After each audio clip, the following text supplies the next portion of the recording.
Wow. What a beautiful thing to see. I wanted to quickly tell you how it appears as though patriotism is on the rise in the wake of this attack. Walmart is now saying it sold 450,000 American flags between Tuesday and Thursday. And Kmart is reporting that it has sold some 2,000 flags since Tuesday and that many of its stores are simply out of stock right now. Our coverage takes a short pause and we'll rejoin you in a moment or two.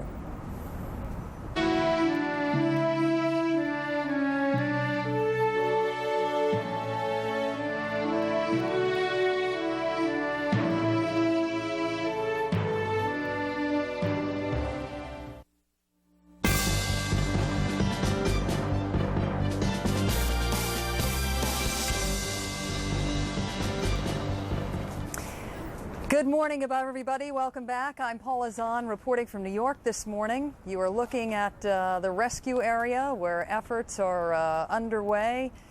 Rescue workers there not giving up hope. They might find someone trapped in the rubble, although we are told they have seen no signs of life in the last 3 days. Tons and tons of debris successfully moved out of this area. Tons more to go. City workers working around the clock, many working 24 hours straight and then off 24 hours. Stories of firefighters actually getting an hour of sleep by putting cots on sidewalks as debris continues to follow from adjoining buildings. And as we look at this skyline shot again, it is interesting to note that even though smoke still billows from the crash site, for the very first time you can actually make out some of the buildings that are south of where the World Trade Center once stood. We've got a lot of support here this morning, correspondents all over the world, help in major capitals. Bill Hemmer, as you've seen throughout the morning, will rejoin us from Jacob Javits Center, where he is in the middle of a crush of people who want to volunteer their services. Also joining me from Washington at the White House, he is senior White House correspondent John King. Actually, he's high above a platform there with a beautiful view of the Capitol this morning. And Miles O'Brien will also be with us throughout the morning from Atlanta. At this hour, I wanted to bring you very quickly up to date on the latest developments in America's new war. The FBI has arrested what they call a material witness in Tuesday's attack. He is one of the people detained at JFK Airport on Thursday. And CNN is told two men who have detailed knowledge of the terrorist network were taken into custody in Texas. They are on their way from New York to New York for more questioning. Authorities say the two men are moving the investigation forward. Meanwhile, the cockpit voice recorder has been recovered from the crash site of United Airlines Flight 93 in Pennsylvania. It was buried where the plane went down Tuesday near Shanksville. It is on its way to the NTSB in Washington for analysis. Investigators hope it will reveal exactly what the hijackers intended to do and what was said in the final minutes of the flight. Meanwhile, Congress has given President Bush authority to wage a worldwide war on terrorists. Use of force resolution was okayed with only one dissenting vote from Representative Barbara Lee of California. Congress also approved $40 billion to fund the war against terrorists and to clean up and rebuild the damage from Tuesday's attacks. And perhaps there's no one other than Martin Savage this morning who can give us a better idea of what these rescue workers confront at Ground Zero. Martin, good morning. What have you seen? What can we expect later today? Well, good morning to you, Paula. We're at the intersection of Reed and Greenwich Streets. This continues to be a major artery for the rescue operation that is underway. Support personnel going in, equipment going in as well. And the figures that are now starting to come out as we expected are staggering.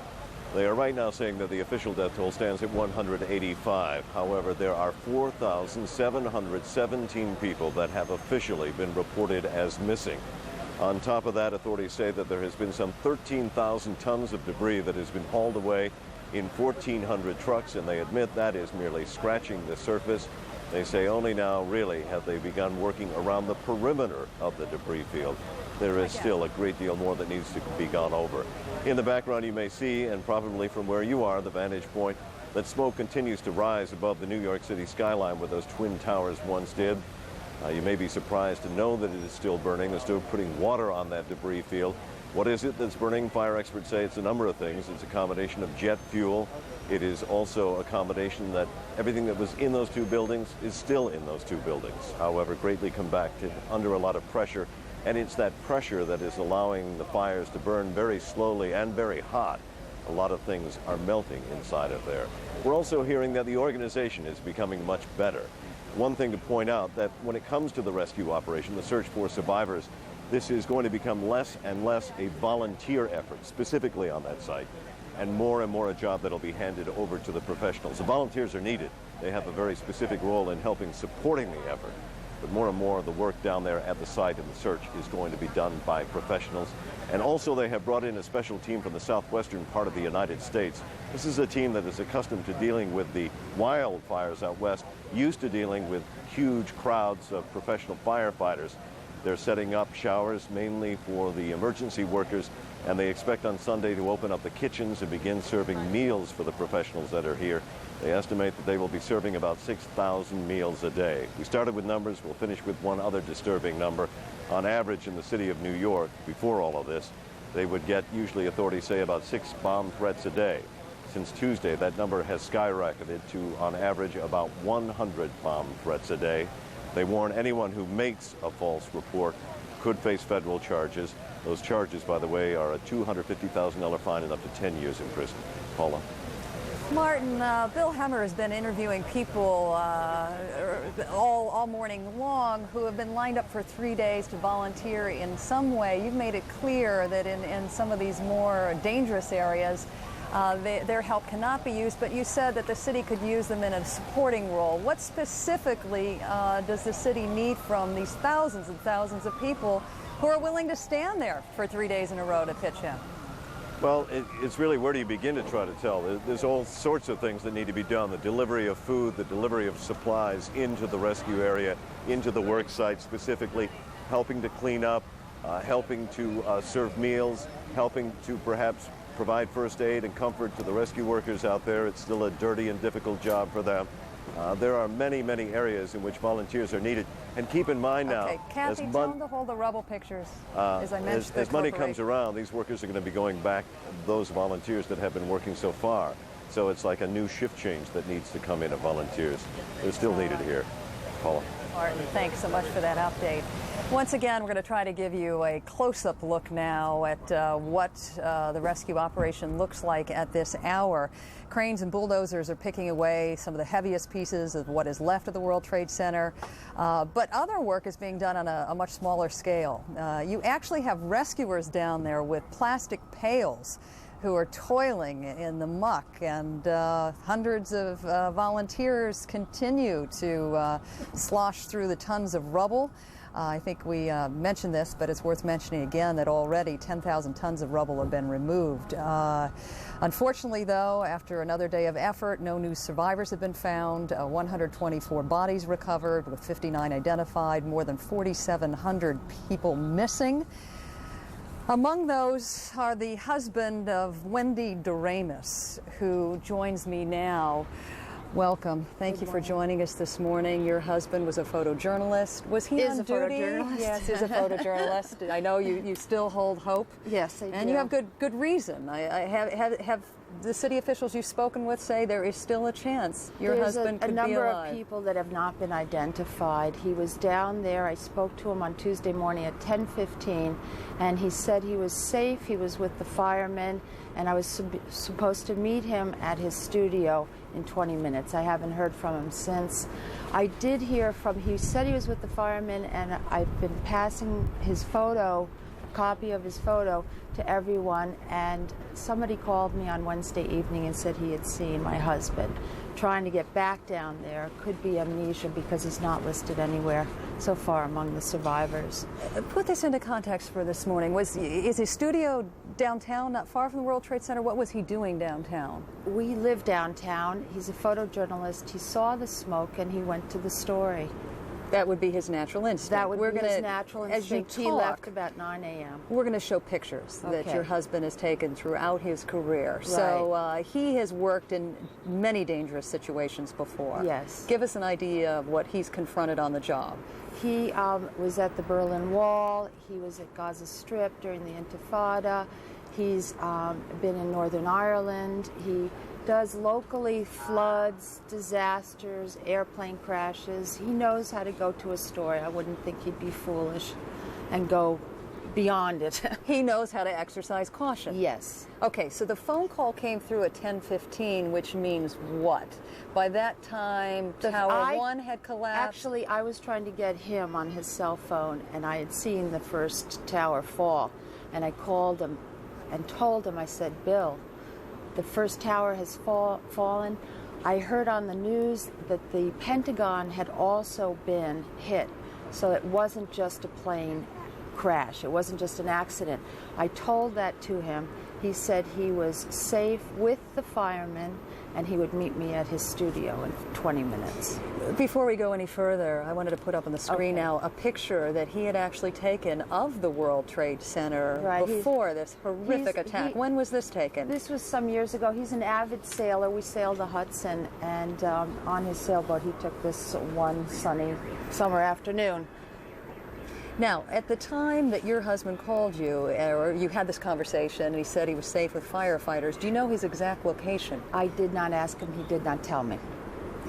Did he give you enough information about what he had seen to help you better determine where he was? No, he didn't tell me anything. I heard a little bit of coughing at the end of the conversation, but it didn't sound as if he was in the middle of the rubble.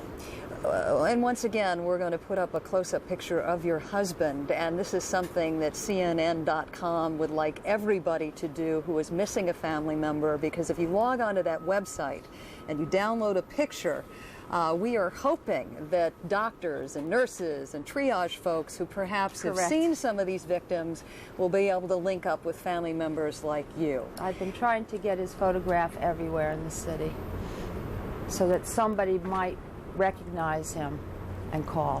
What have you done to find him? I have gone to St. Vincent's has the comprehensive list of all the patients in the city hospitals. I have faxed his photo, his press photo, to all the major agencies. I've talked to the Photo District News. I've talked to all his press friends, trying to get his photo around. I have gone to all the fire departments that I've been reading about that were down there and trying to give his photo to the firemen.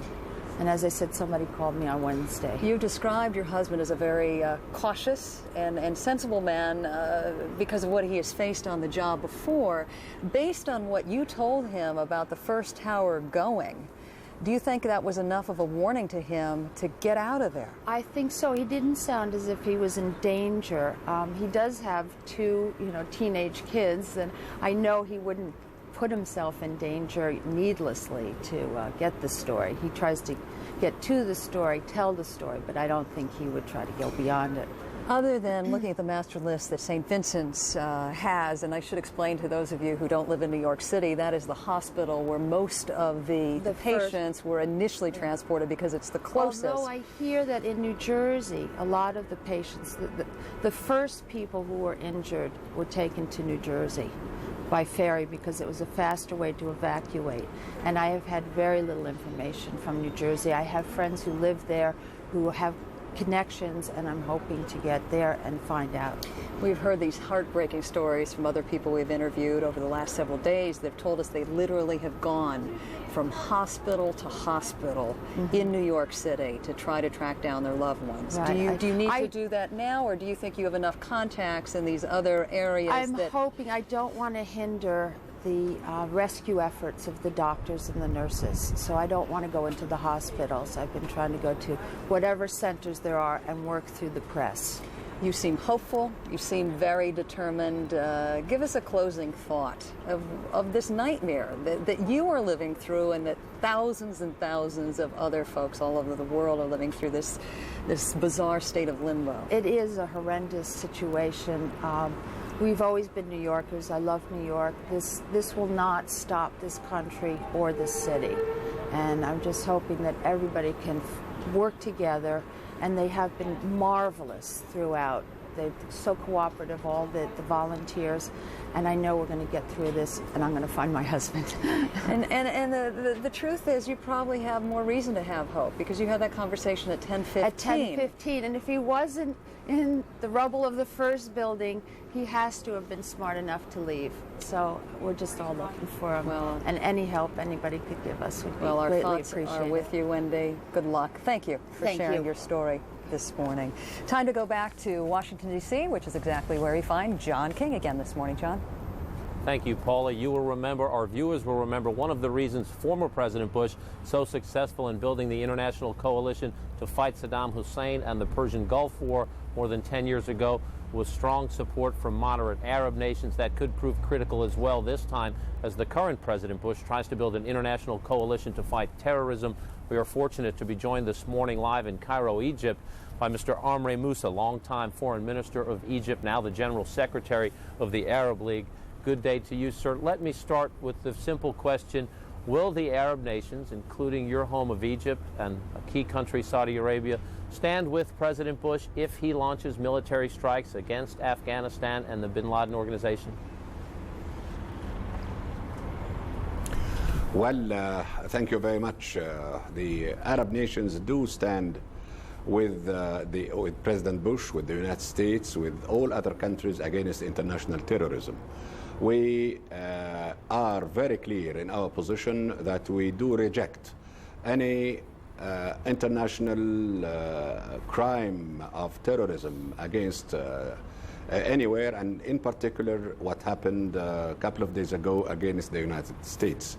We do understand and appreciate the stand taken by President Bush that the United States will not let go after what happened. That we do understand and appreciate. But what could be done and what should be done, we stand ready to listen, to hear, to be consulted. And until now, we don't have the contact or the consultations on what will be done. That is one. Two, we listened carefully to what Secretary of State Powell has said the other day about actions to be taken by the U.S. Against terrorism. And he called the all-out war, and not necessarily military, but also economic, diplomatic, political, financial, juridical, etc. I believe this kind of definition is very important, and we stand ready to cooperate after proper consultations on what would be the action to come. Let me follow up on that point, sir. We are told by sources that in his conversation with Crown Prince Abdullah of Saudi Arabia the other day, President Bush was quite blunt in asking for the support of Saudi Arabia, and we understand he wants it from other Arab nations as well, but Saudi Arabia perhaps the key in cutting off financial support, any financial support to Mr. bin Laden in his organization, and also asking for Saudi Arabia and other Arab nations to take a tougher stand against the Taliban government in Afghanistan. Do you believe that Saudi Arabia and others will do that? And as you answer, sir, do you believe that there is leverage to do so, that there are significant resources in the Arab world that could isolate Mr. bin Laden? Well, Mr. bin Laden is not, does not represent the Arab societies or Arab people in whatever he does. We do condemn any terroristic activities that Mr. bin Laden would undertake or has undertaken. Therefore, the actions referred to by Mr. Powell as to take actions on the financial side, on the economic side, on the diplomatic and political will always be welcomed, provided that we understand and know exactly what kind of actions are going to be taken. But certainly, I agree with you that to dry up the sources of support of any terrorist groups should be done. Sir, I know in your conversation with Secretary of State Powell earlier in the week, you raised a concern. You were worried that because many of the suspect hijackers here are of Arab descent, that there would be some violence against Arab Americans here in the United States. You asked the administration to speak out forcefully against that. Are you satisfied the administration has done that, sir? I'm in fact satisfied, very much satisfied with what Colin Powell has told me, that this is the stand to be taken by the administration, and that President Bush and himself and others in the administration have undertaken to protect or to stand firm against any action on ethnic grounds. America is the collection of so many people from different origins. So we believe that Arab Americans, like Irish Americans, like Hispanics, like all others, do stand firm as Americans against what happened to their country. We do sympathize with sir, that. I need to stop you there, unfortunately. Sir, I'm sorry, we need to end the interview there. We're losing our satellite time to Cairo, Egypt. My apologies to Mr. Musa. We appreciate his thoughts, though, on this continuing crisis. Now for more to Miles O'Brien in Atlanta. Thank you very much, John. We've been reporting all morning about the widening investigation into those responsible for this attack. 19 suspected hijackers now been confirmed by the FBI on board those 4 aircraft, and all of them with either direct or indirect ties to Osama bin Laden. So suspect number 1 remains very high on the list as the FBI continues this investigation. Other agencies all around the globe conducting the investigation. What makes this an unusual criminal investigation is the end result of their effort might in fact be military action rather than something that happens in a court of law. Joining us to talk a little bit about that is General Wesley Clark, the former commander of NATO. Thanks for being with us. He's now our analyst. General Clark, when you talk about Osama bin Laden as suspect number 1, his whereabouts are not known for certain. He has, we're told by intelligence sources, at least a dozen camps just within Afghanistan designed to train terrorists. As a military person, when you're presented with that objective, what goes through your mind? Well, we have to ask, what really is the objective? Is it to strike a blow, or is it to really take apart the organization? Maybe it's first to strike a blow and keep it off balance. So it's, what's the objective? Where do we strike? When and how? So where is a number of different camps? We'd like to get specific information of what might be there and whether there are innocent people in there or whether it's just fighters. Now, as we take a look at a map of the region, you've got Afghanistan, obviously, where we think Osama bin Laden is. That's right. But it's important that the neighbors are in somehow reckoned with one way or another. And as it stands right now, the focus seems to be on Pakistan. Why don't you explain that dynamic for a moment? Well, as you look at the region, the access from the sea to Afghanistan is blocked by Pakistan. Afghanistan is a completely landlocked country. On the south and the southeast Pakistan. On the west, Iran. And so if we're going to get access to this country, we could come in from the north, we could come in from the northeast, or we could come in south or from the west. We've talked to all of the leaders in this area. We've heard some rather hostile statements from Iran. We know that Pakistan is under threat, and Musharraf has some major domestic difficulties when he takes a move in this. And so there's a diplomatic effort being worked right now to help Musharraf or assist him in making the choice to cooperate with us. It would be ideal to be able to have the support, full support and full cooperation of Pakistan. But we know that won't be easy.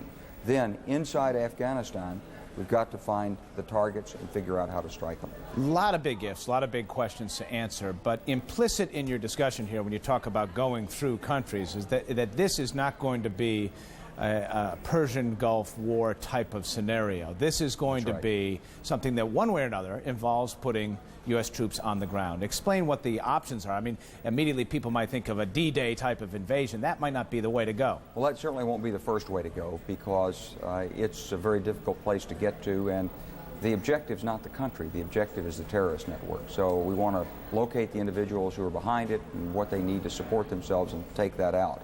It may not be necessary to go to Afghanistan because there may be nodes that are cells that are in other countries that could also damage it. But if it is necessary to go there, we could go with cruise missiles or aircraft. We could send in special strike teams of special forces.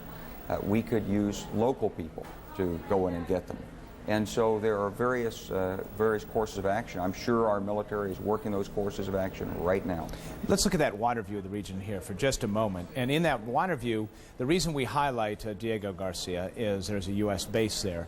That's the ground base. Of course, you can put some aircraft carriers nearby. Are we limited, though, by this issue of Afghanistan being such an isolated nation? Does that limit the U.S. options? I'm not sure that it limits the options so much as it makes them much more complicated. We've got to either trespass on or use with the permission the soil or airspace of neighboring countries. And that always adds a complicating factor, as we found in the Kosovo operation.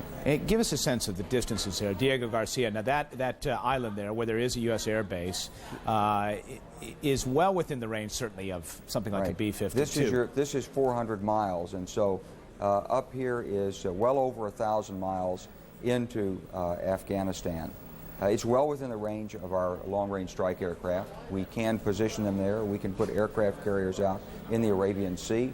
We've got forces now around the Persian Gulf area, and more can be brought in there. And we still have forces on the ground in Saudi Arabia, correct? We do. We have forces in the Persian Gulf area, not only in Saudi Arabia, but also in Kuwait. The political realities of that, though, launching an attack, potentially, from an Arab country, on potentially Afghanistan. It will have consequences. Yeah. Domestic consequences for that country and international repercussions as well. So. Let me ask you this. As a military planner, oftentimes the political realities get involved in these decisions. How much will the desire to do something quickly to answer a political need infiltrate the military decision-making, do you think? Well, I don't think it'll be in the military piece, but it will certainly figure in the calculus of the President and the Secretary of Defense, because we've got to keep our country together and move forward in a way that brings us to the long-term objective. On the other hand, we don't want to do anything that's self-defeating. So my guess is there'll be a kind of a nagging sense of urgency, but we're going to give enough time to line up the diplomatic pieces first before we do what's necessary or feasible militarily. General Wesley Clark, thanks for giving us that good overview of the region and the options that lie ahead. General Clark is our military analyst, obviously former commander of NATO. Let's turn it now to CNN's Bob Franken, who's been standing by at the Pentagon ever since American Flight 77 crashed into it. He's inside this morning and has more for us there. Bob? Well, the big news right now is the call-up of the reserves. As you know, President Bush has authorized the call-up of 50,000 of American reservists, U.S. reservists, including National Guard and reserve units from all the various services. The ones specifically that are designated have not been determined yet. Each service will decide how to fill its particular part of the operation, and then in the days to come will notify the individual units and sometimes individual members of those units that they have been the ones who have been called up or at this moment have not been called up. Of course, even the latter is not a complete elimination of the possibility. There is always a possibility that there will be other call-ups if this extends, as many people predict that it will. This being this new war on terror that has been declared in effect by the leaders of the United States. As for the Pentagon itself, the target of that plane that collided, it is still involved in the massive cleanup that is going to continue for quite a while. The big effort now is to try and make sure that the area that was hit by the plane does not collapse. The final repair of the Pentagon, we're told by officials, could take several years and cost well over $100 million. Miles? All right, CNN's Bob Franken at the Pentagon. We should point out as well the cockpit voice recorder from that flight was recovered. However, investigators are concerned that it was damaged so heavily that they may not be able to recover any information from it. It has been sent to the manufacturer, where specialists will take a look at it and hopefully capture the last 30 minutes of conversation in the cockpit, assuming it was working at the time.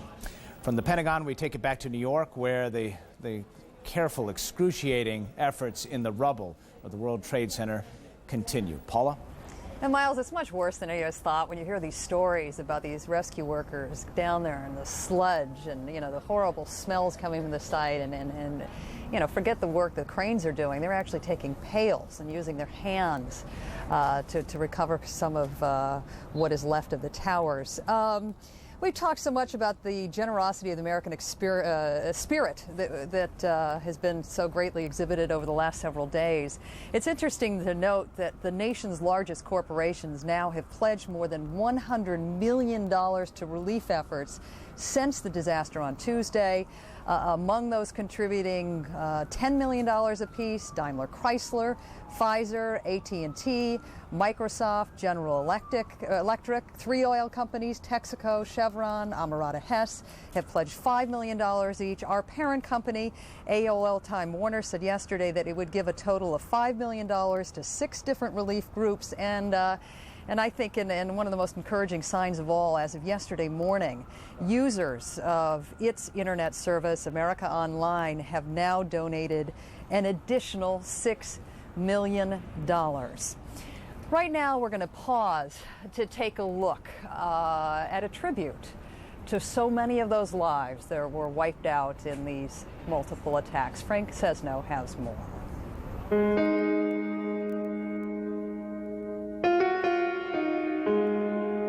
Lost on American Flight 11 from Boston, headed to Los Angeles. Carol Bouchard, an emergency room secretary.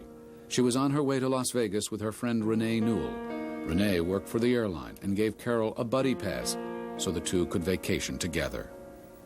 Tara Creamer was on a business trip to Los Angeles and worried about leaving her 2 children, Colin, 4, and Nora, 1. Her husband, John, called her a kind and loving wife and mother.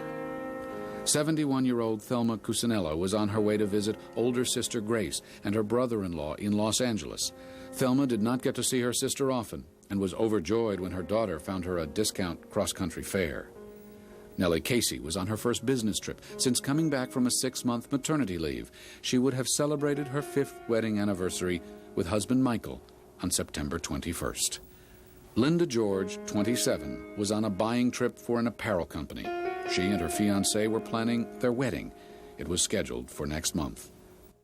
American Flight 11 crashed into the World Trade Center at 8:45 a.m. Eastern Time on September 11th, 2001. You know, we've heard so many stories from our reporters and our bookers out in the field, and I thought I'd share one with you now that'll give you an even better idea of how people are responding to this crisis here. Stephanie Ginkin went into the field, and she caught up with a rabbi who was presiding over a grief counseling service at the Piera Hotel. And in particular, counseling the relatives of the victims of Cantor Fitzgerald, a bond firm, which was literally wiped out by this tragedy. And he said the scene there was dramatic. They obviously would not allow cameras in there. And he said that there was one story in particular that hit him. A woman stood up in the memorial and said, "I lost my husband. I have nothing. I don't even know how I will be able to pay the rent."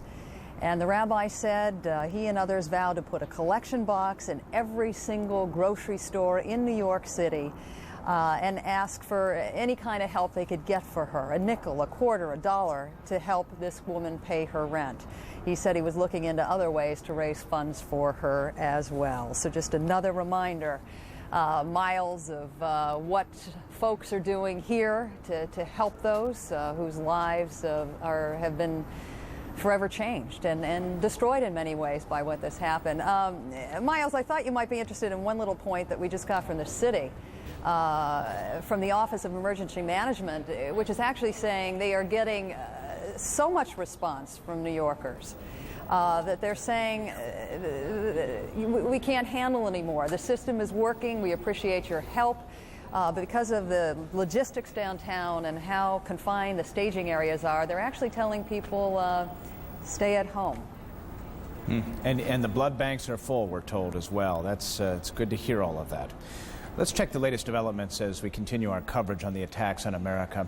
Crews working at the site of the World Trade Center in New York did not find any survivors under the tons of debris overnight. There are 185 confirmed deaths now, but more than 4,700 people on the confirmed list of missing. The first arrest has been made in connection with Tuesday's terror attack investigation. The Justice Department telling us the individual in question is a material witness in the investigation and is one of the people who you'll recall was detained at JFK International Airport on Thursday, prompting the shutdown of that airport.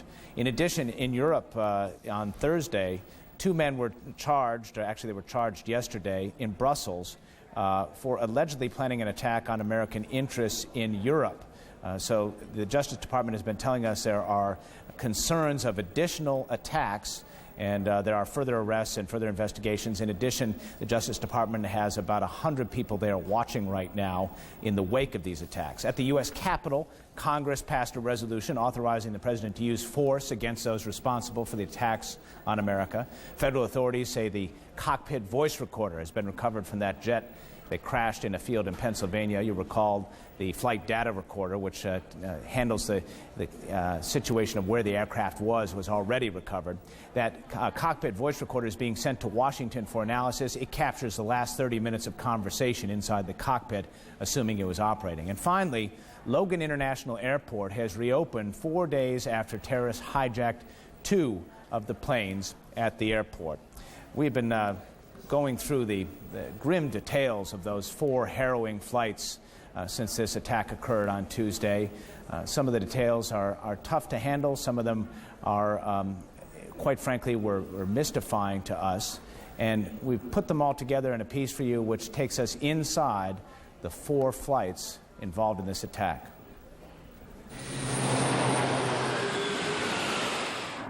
It is Tuesday morning over America, and the skies are crowded as ever. More than 4,500 flights are in the air. A typical day, or so this FAA radar replay implies. The seats filled with salesmen on their way to a big presentation, students headed home, families to Disney. But somewhere in this dizzying, disorienting field of blue, 19 passengers sat in their seats on 4 separate flights, reviewing a sinister, synchronized plan that would change aviation, change America forever. No, it was not a typical morning, and there was at least one subtle clue. 2 Arab friends who insisted on sitting far apart on a nearly empty plane. Odd, thought an airline employee. Odd indeed. Boston's Logan Airport, Terminal B, Gate 26. American Airlines Captain John Oganowski gave the signal to push back his Boeing 767. Flight 11 was bound for Los Angeles. This father of 3 and part-time farmer had just celebrated his 52nd birthday. Gate 19, the next terminal. 22-year-old Lisa Frost and 64 others boarded another LA-bound 767. United Airlines Flight 175. Lisa was headed home to celebrate her recent college graduation, number 1 in her class. American 11 taxied ahead of United 175 to the active runway. They were both airborne by 8:15. No one knew that among the seated passengers there were hijackers, 5 men on each flight, ready to take control of the planes. Here's how it all unfolded, according to this computer replay of the FAA radar information. American Flight 11 took off out of Boston and flew due west across Massachusetts and into upstate New York. United 175 flew southwesterly across Connecticut. About 20 minutes into both flights, things changed drastically. American 11 turned due south very sharply. United 175 also went off course toward New York. At about the same time, the transponders on both aircraft were turned off. That's a crucial device which sends important information and adds it on to the radar blip which controllers see. Things like the type of aircraft and, most importantly, the altitude. When flight controllers in FAA radar rooms in New Hampshire and New York saw this, they immediately surmised it was a hijacking. They also assumed it would end like other hijackings, at an airport. So they concentrated on keeping other planes away from the wayward flights. They tried repeatedly to contact the crew on the radio, to no avail. Just as Flight 11 took its ominous turn, another American Airlines plane, a 757, departs out of Washington's Dulles Airport bound for Los Angeles. CNN has learned that as the passengers began to board, an American Airlines employee struck up a conversation with 2 Arab male passengers who said they were friends. One of them had a first-class boarding pass for seat number 2B, the other in coach. The American Airlines employee asked, "Why don't you guys sit together?" She felt that was odd. It was. Those 2 men had been named by the FBI as 2 of the 5 hijackers, including Nani Hajur, who is believed to have been trained as a pilot. Also on the flight, a group of school children on a field trip, a husband and wife flight attendant team, and noted attorney Barbara Olson. Nothing seemed amiss until 4 hijackers armed with knives took control of the aircraft. It's a frangible piece of material. It is not designed to keep people out that are determined, much less a group of individuals. So a group of determined individuals are going to be able to assault the cockpit and gain entry with the current door. 8:29 a.m., American Flight 11 remains in serious trouble and has a new course, the Twin Towers in New York City. But Captain Oganowski tries to signal air controllers of his plane's fate by keeping a microphone open for those on the ground to hear. The hijackers have stabbed several flight attendants, but not before one of them can phone American's headquarters back in Dallas. The plane drops to below 1,000 feet, speeding closer to its target. 3 flights, 14 hijackers, and the drama in the sky still isn't over. There is a 4th flight, United Airlines Flight 93, a 757 which took off from Newark, New Jersey at 8:44 in the morning, bound for San Francisco with 35 passengers and crew, among them 4 hijackers. As it becomes airborne, American Airlines Flight 11, the first flight out of Boston, is only a minute away from striking the first tower of the World Trade Center. Meanwhile, United 175 is not far behind. It flies to the south and then over New York Harbor, taking aim at the South Tower. It was 8:45, only 20 minutes after controllers realized it was hijacked. American Airlines Flight 11 crashes into the northern tower of the World Trade Center. You have to remember, these guys were not trying to land these things in a crosswind, on a short runway, in inclement weather. They were going after big targets. On United Flight 175, passengers begin to make phone calls to their loved ones. Shortly before 9 a.m., 12 minutes after American Flight 11 has impacted, United 175 is set for a collision course with the southern tower of the World Trade Center. Meanwhile, according to one family member, on United 93, the hijackers, who had bought first-class tickets, reportedly told the passengers they were going to die and to call their loved ones to say goodbye. 31-year-old Jeremy Glick called his wife. Staying on the line as long as he could, Glick told his wife a flight attendant had been stabbed and that the 4 hijackers had moved them to the back of the plane. Tom Burnett also called his wife. The 38-year-old executive told her the male passengers had taken a vote and were not going to give up, despite the bloodshed on board by their attackers. Said they've already knifed a guy. They're saying they have a bomb. Please call the authorities. When Glick's family confirmed what another passenger had heard, that a plane had already struck the World Trade Center, Glick dropped the phone, then returned to tell his family the male passengers had taken a vote to attack the terrorists. At 9:03 a.m., 48 minutes after takeoff, United Flight 175 slammed into the South Tower of the World Trade Center.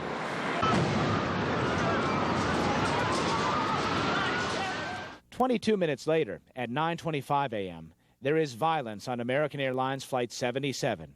Passenger Barbara Olson calls her husband, Solicitor General Ted Olson, from the back of the plane. While huddled with the other passengers, she told her husband the 5 hijackers had knives and box cutters and had taken the pilot out of the cockpit. Once again, the transponder was turned off, so the radar information is somewhat misleading. But controllers believe that the plane didn't stray far from the Washington airspace, flying around the area and flirting with the restricted airspace near the Capitol and the White House. About 40 minutes after the last collision at the World Trade Center, American Flight 77 was headed directly toward the Pentagon. Meanwhile, United Flight 93 was still on course toward San Francisco, and right as it got toward Cleveland, it made a sudden course change, a 180. Its transponder went off at about the same time, and this flight was headed directly toward Washington. At 9:45, American Flight 77 crashed into the Pentagon. 3 downed planes, and as United 93 headed east, air traffic controllers watching the flight reported they could hear screaming over the cockpit radio. One voice yelling repeatedly, "Get out of here."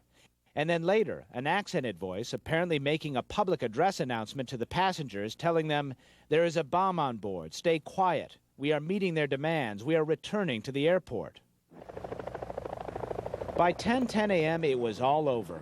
An hour and 15 minutes after United Flight 93 departed Newark Airport, shortly after the men had voted to attack the terrorists, the 757 crashed in a remote cornfield in rural Pennsylvania.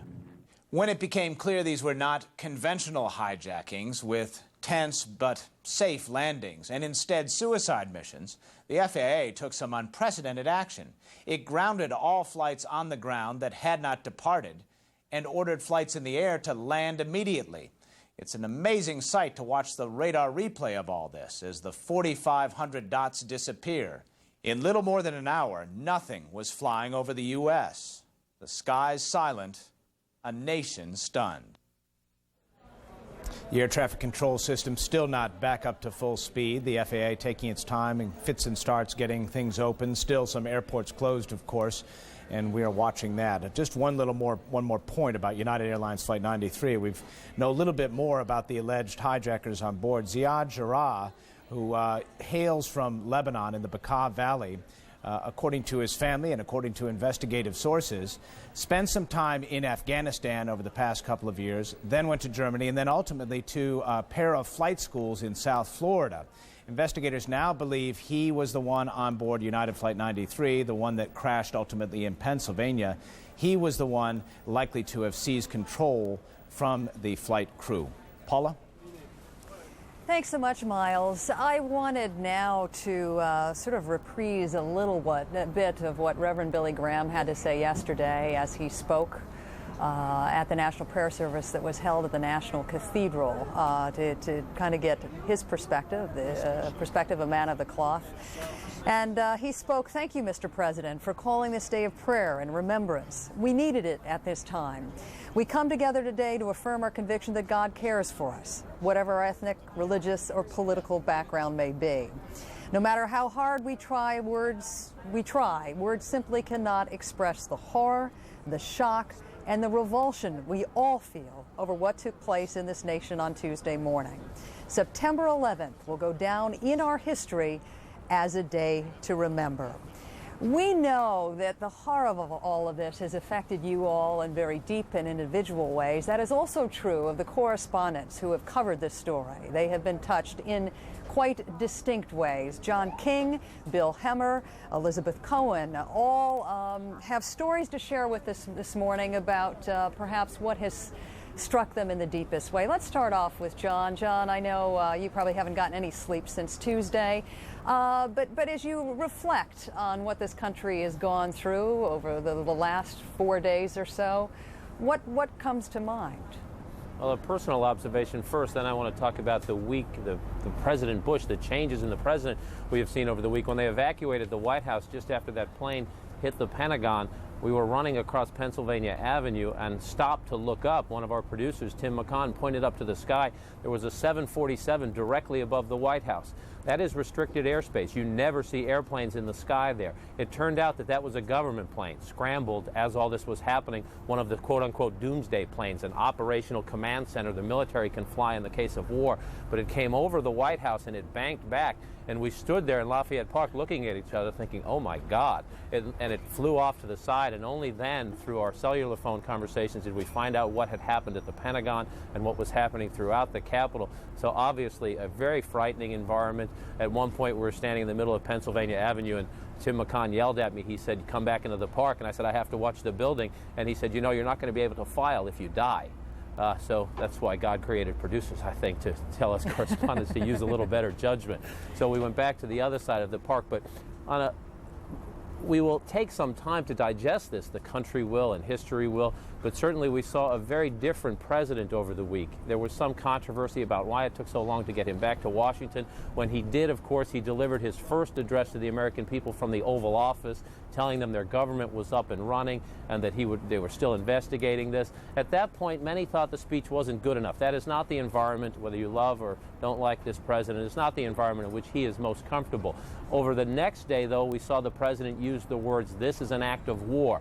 Much more stern language about the investigation and retaliation. And the president has to juggle here. He has to be updated on the national security matters. He has to plan a potential military response. He also has to lead the nation. A very close parallel, I think, to what we saw, a defining moment of the Clinton presidency after the Oklahoma City bombing. So we saw President Bush in the National Cathedral yesterday, leading the nation in prayer. A very touching moment there, I think, when the president finished his remarks. He went back to sit down, and his father reached across Laura Bush and gave him a pat, an attaboy, if you will, from the 41st president to the 43rd president. And then the president, of course, went up to New York. This an atmosphere in which he is much more comfortable. Obviously, a very trying moment, seeing firsthand the depth of the deepest devastation up in New York, trying to give a pep talk, though, to those firefighters to keep them energized for the relief effort. A much more relaxed president here. You see him getting a fire hat here, a lot of glad handing and patting on the back, smiles. This, another role of the president, leading the nation in the recovery efforts, trying to keep the spirits high. Mr. Bush told reporters afterwards, though, he was quite struck here as he shook hands that many of the people voiced anger and wanted immediate retaliation. One thing he said this week, I think, says it all about what we have seen. This is a president who came into office with a very detailed domestic agenda. Now he said in this past week, I want the American people, I want you all to understand this. Fighting terrorism is now my mission. This has transformed my presidency. This was a week we were all going to be in Washington covering a very bitter partisan fight over the budget, over spending, over dipping into the Social Security surplus. All that is gone now. Bipartisanship is the word of the day in Washington. We'll see how long it lasts, but certainly with this crisis, deep bipartisanship, and a president who says he now has a singular mission for the remaining years of his first term. Paula? John, I'd like to come back to you a little bit later on for some more, even more personal reflections. I wanted to bring Bill into the discussion now. Bill, I know you just came to New York City yesterday, and I guess what I would like to share is, as a New Yorker, you know, of course, these images are shocking, they are mind-numbing, they are almost impossible to erase from your mind. But I guess what I have been most struck by is what you're seeing there this morning. These New Yorkers that continue to line up to volunteer, reports of, you know, from all of the area hospitals that workers have had to turn volunteers away. Even though they need the blood, they can't accommodate the vast amounts of people that are showing up to donate, people giving out free food, people sending in clothing and supplies. It really is quite remarkable that you would see this level of support in the wake of this horrific tragedy. What are you seeing there this morning? Watching it for 3.5, 4 days from Atlanta, we were told about the spirit of New York, and Paula, it's quite evident, even in this early morning hour, just about before 9 a.m. East Coast time. I'm virtually in a sea of humanity here. We've seen thousands and thousands of people who have come here to show up strictly to volunteer their time and their efforts to offer some sort of help in this ongoing effort here. A couple things struck me, though, flying in last night. First of all, we left Atlanta. And you know, Hartsfield International Airport, the busiest airport in the world, flying to New York City at night with a flight that took about an hour and 45 minutes. We did not see a single airplane in the sky the entire way up here until we got to the New York area, and even then there were just a few airplanes that we could spot in different areas. That's one thing that struck me. The other thing, we came in at somewhat of a low altitude in the New York City area. From 40 miles away, Paula, we could see the smoke still billowing up and away from the World Trade Center, and the floodlights were still brilliant in the night sky last night. And it was the tallest thing that we could see on the horizon, and quite evident and quite clear about the devastation here. The other thing, talking to New Yorkers, our colleagues here who have come back to the city to help out with CNN throughout the week here, the one thing they say that strikes them is to come into this town and see the line, the skyline here, without those two World Trade Centers at the center buildings at the bottom end of the island. They say for them that was the very heart of what that skyline meant to them, and at this point that heart has been ripped out. But again, we're seeing the gathering here of not only attitude but also of work of the people who have come here to help out, and the donations are overwhelming. We'll talk about that and a lot more coming up here shortly, Paula. In fact, Bill, I mentioned a little bit early on, the Emergency Service Department of New York is actually telling people, we got enough already, you know, we appreciate your help, but, you know, don't overload our system. Bill, we're going to come back to you in a little bit as well. Okay. Elizabeth Cohen is probably in a part of the city that no one really wants to venture to. That is where the families are gathering, trying to get information on loved ones. Elizabeth, describe to us what you have seen.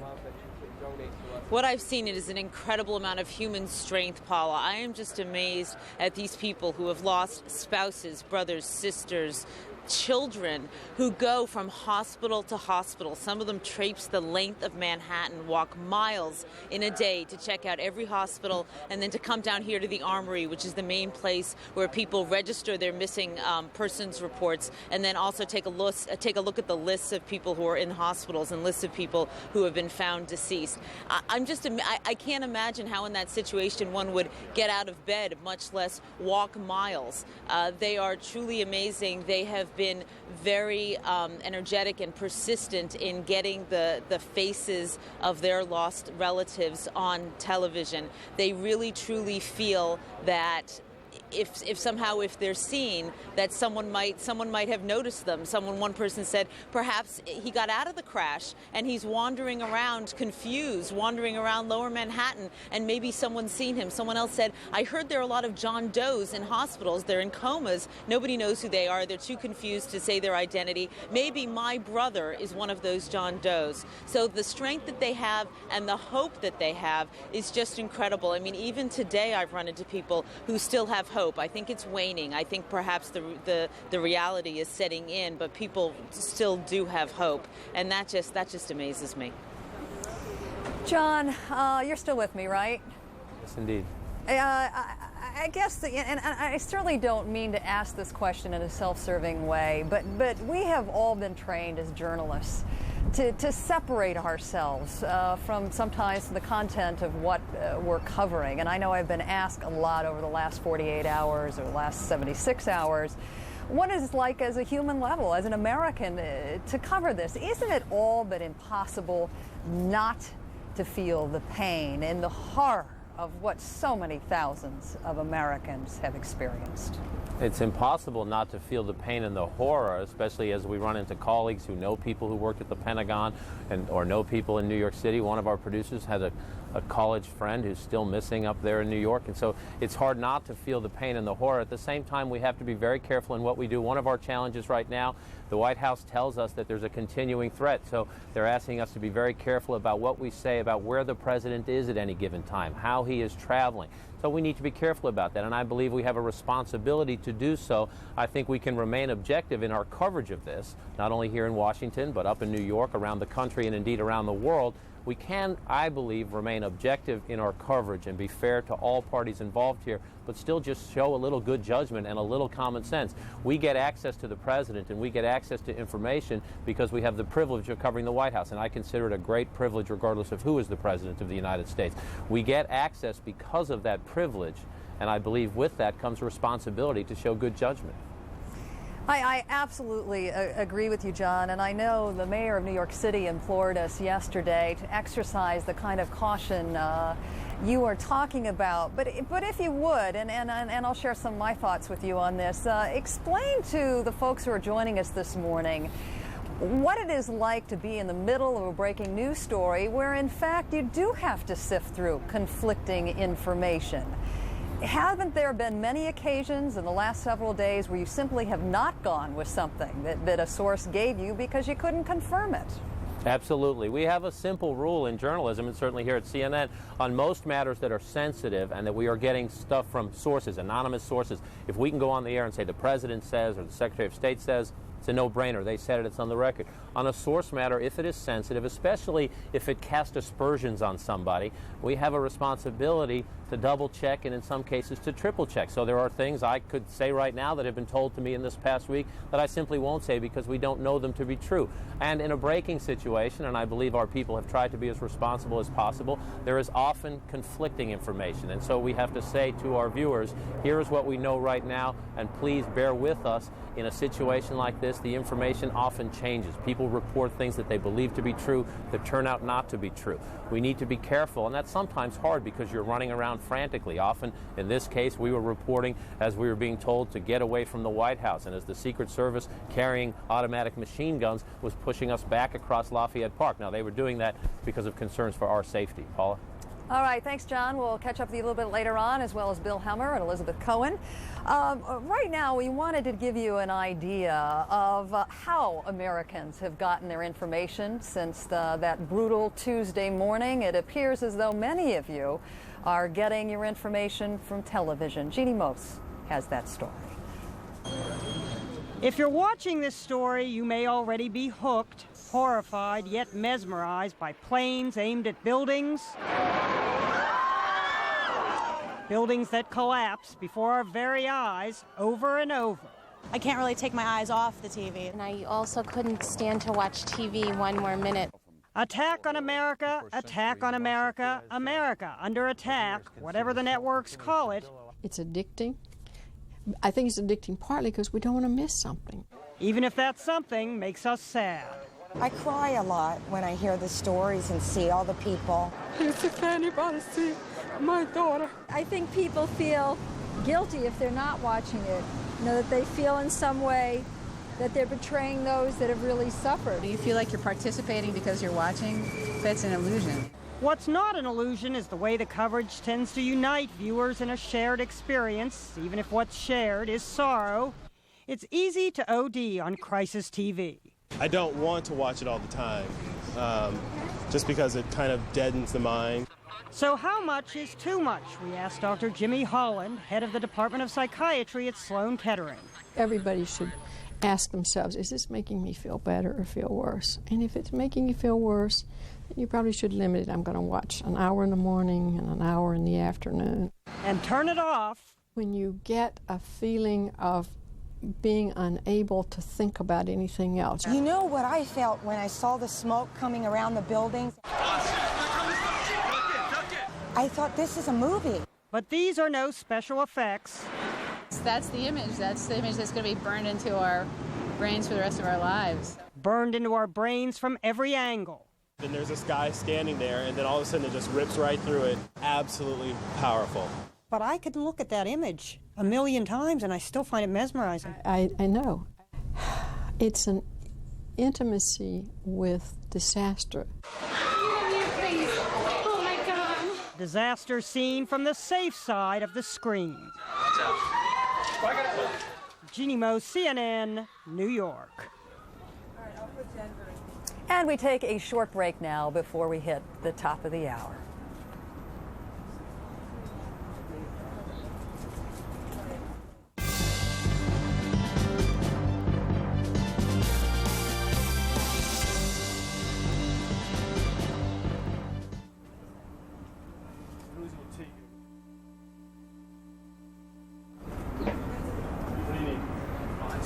Welcome back, everybody. This is CNN's continuing coverage of America Under Attack. I'm Paula Zahn, reporting from New York this morning. Welcome. Among the many players who will be with us this morning, Bill Hemmer, who joins me south of here. He is a chunk away from Ground Zero at the Jacob Javits Center. Bill, you with me? Hello. Sure, Paula. Good morning once again. Good morning. Also joining us from Washington, John King, who is standing by with probably one of the most commanding views of the Capitol this morning. And Miles O'Brien joins us from the CNN Center in Atlanta. Hi, Miles. Good morning, Paula. Well, actually, Miles, we heard your voice, but we're looking at another man's picture, and there's John King again. But I think the folks who have been with us this morning are familiar with you all. Look forward to talking to you in a little bit. I want to update you now on some of the latest developments in America's new war. In Brussels today, authorities formally charged two men they believe were plotting an attack on U.S. interests in Europe. The two men are said to be members of a radical Muslim group. They were charged with possession of weapons of war. Congress has okayed a resolution allowing the president to go after those who had anything to do with Tuesday's attacks. The lawmakers also agreed to release $40 billion to finance the war against terrorists and recover from Tuesday's attacks. It's interesting to note that is twice what the president originally asked for. Here at Ground Zero in New York, the grim and exhausting search for survivors continues. More than 4,700 people are reported missing around the World Trade Center. With hands, shovels, buckets, and cranes, rescue workers have cleared more than 13,000 tons of debris. And finally, air travel in the United States is inching toward normalcy. Boston's Logan, that is, International Airport reopened this morning. But air travelers there and nationwide are facing some long lines and major delays and still limited flights as airports institute new security measures. So if you plan to travel, be prepared to sit around and wait for a long, long time. The only major U.S. airport that remains closed at this hour is Washington's Reagan National.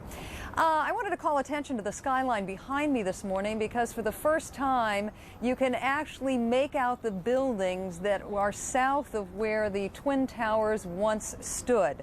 As you can see from this perspective, smoke still billows out from the area of the crash site. We're going to try to give you a close-up shot now of the cranes involved in this cleanup effort. It is an extremely painstaking process right now because of the instability, as you can see, of the surrounding structures. Thousands of workers are down there doing what they can in this race against the clock. So far, the city is confirming that no new survivors have been found. 124 bodies have been recovered, with 59 of them identified. The city is urging anybody related to those missing to bring anything from their homes with possible identification to match up with DNA evidence, whether it's a toothbrush, a cigarette butt, or a hairbrush. At this hour, still more than 4,700 missing. Let's go to Bill Hemmer, who is standing by at the Jacob Javits Center, a place where countless numbers of New Yorkers continue to stream into to help out. Hi, Bill. Paula, good morning again. Not just New Yorkers. We have talked to people from so many states across the country here.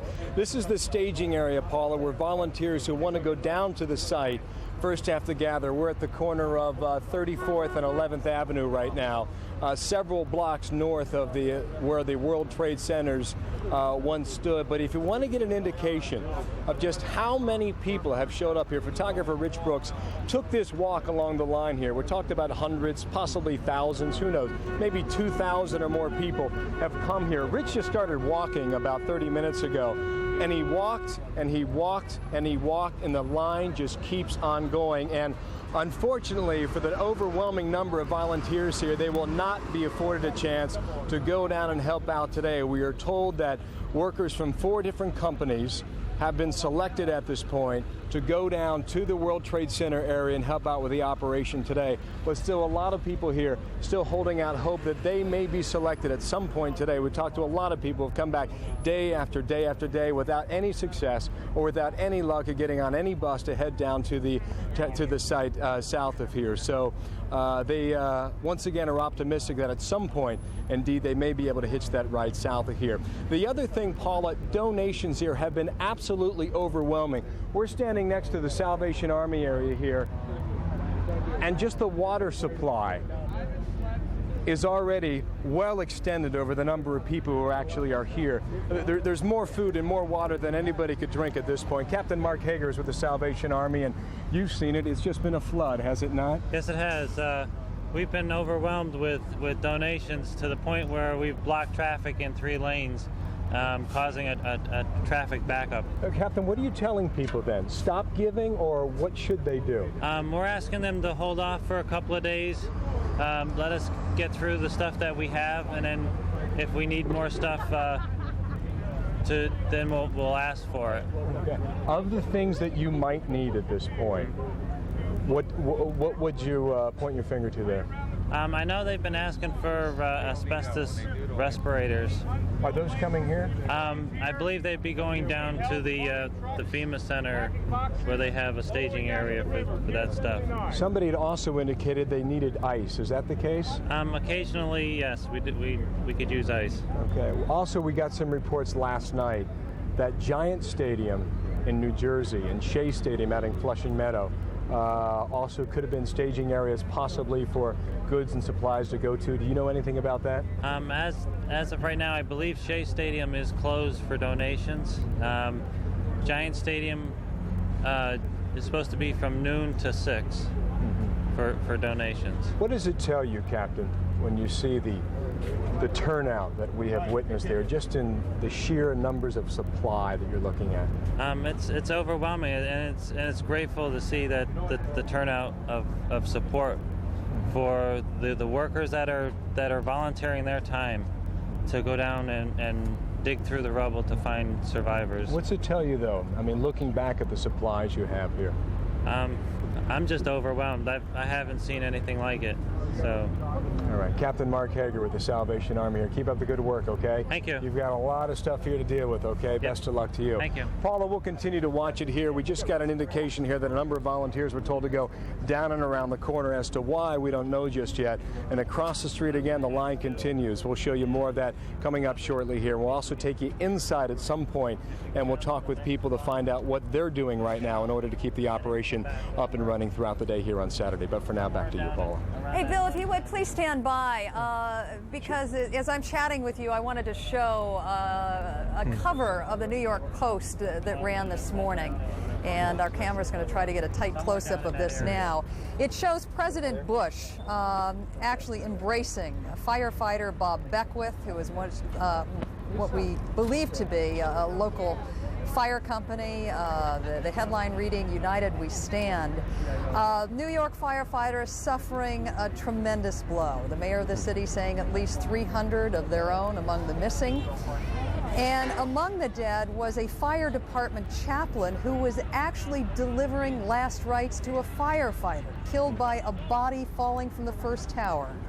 Wow. Reverend Michael Judge was then himself killed by the crush of the collapsing second tower. And Bill, you probably heard some of those firefighters you're talking to today calling reference to a memorial service that will be held here on September 23rd in Central Park, honoring the firefighters who lost their lives and those who continue to fight to save lives in New York City.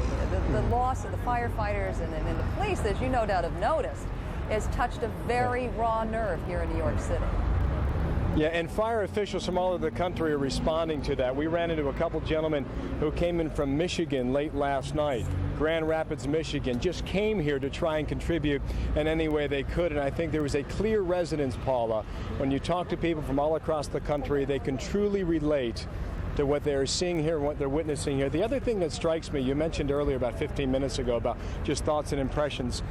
This is a site that's indelible. This is what we're seeing on nearly every street corner here. People who have tried to get out the word, looking for people who are missing, have not been heard from. And this is the hope that, again, people are hanging on to here in Manhattan. Again, on nearly every street corner, on signposts, street posts, we're seeing people post their pictures, post their information. And if you've been over the Armory, Paula, you know through Elizabeth Cohen's reporting that, again, that is ground zero for that. But it does not stop just there, but indeed it spreads out throughout the entire area here. All right, Bill, joining me right now is Harold Schaitberger, who is with the International Association of Firefighters. He joins us from Denver this morning and has some very strong thoughts about what kind of impact this might have on firefighters across the nation. Welcome, Mr. Schaitberger. Appreciate your time. Good morning. Good morning. Yesterday, I was interviewing some of your colleagues, and they said what makes this tragedy even more profound is that you all are instinctively trained to go where the flames are. And he felt of the initial 400 firefighters that were sent in, they probably didn't even give any thought to the fact that these towers might eventually collapse. Well, first of all, it's not a matter of not giving any thought to that. The firefighters throughout this nation, and certainly New York's absolute bravest, one of the finest fire departments in the world, there's only one way to do this job. You have to go in.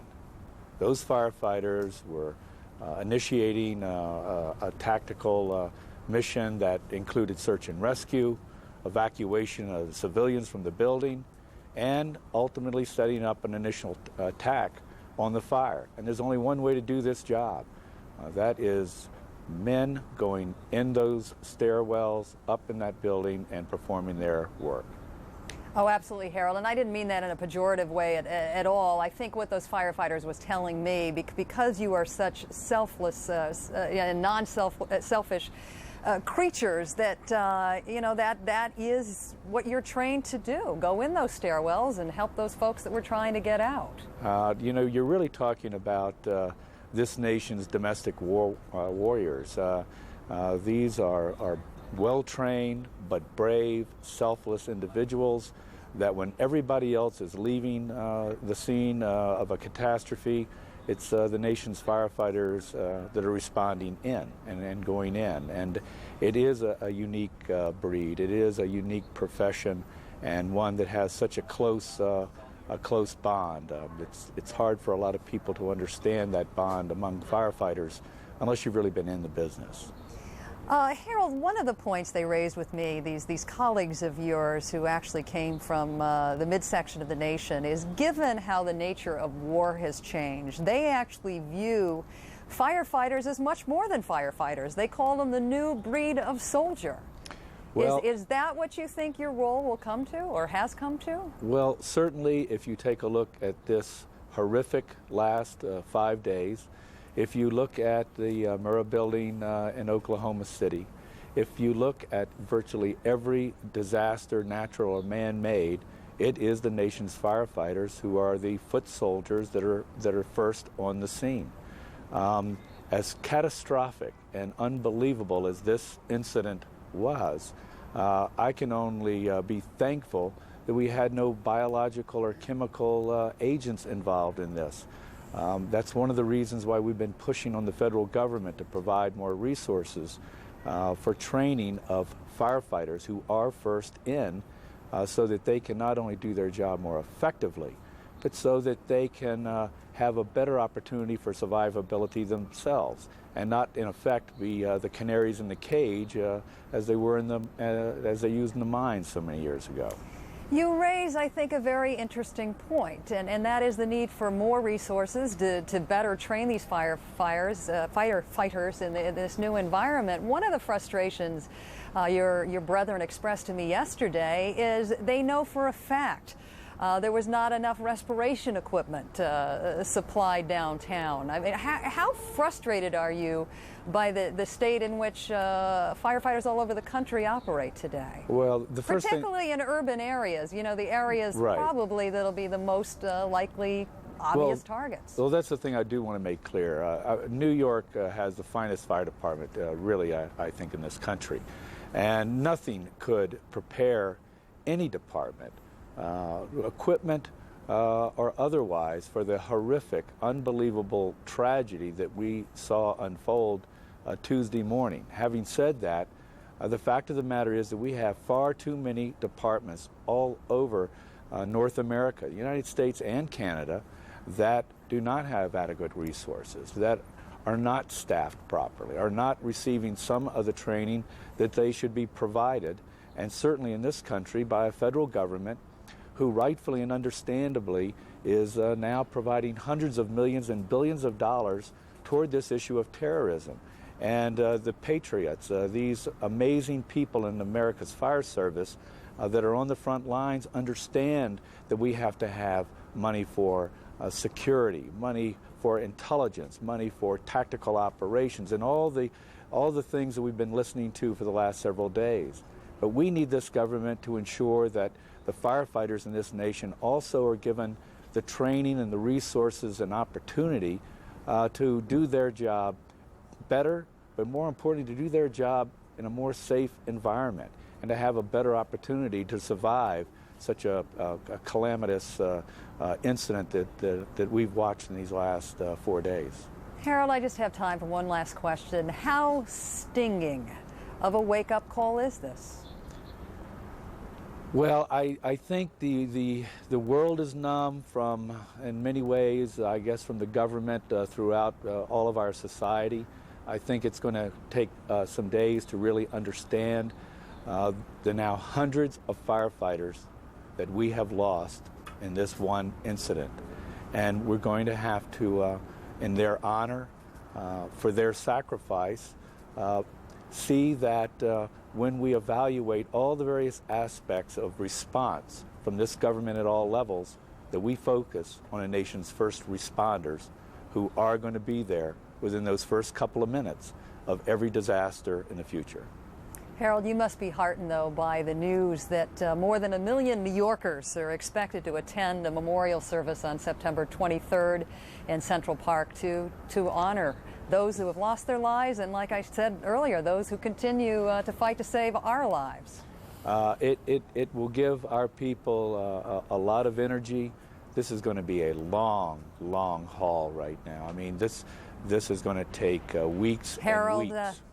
Okay, carry on. Sorry to cut And you I off. was just going to take weeks to even begin to think about bringing this incident to any kind of closure. Such a service can certainly not only go to provide that honor, but it will give the men and women that are out there on that rubble pile, working around the clock, a lot of energy.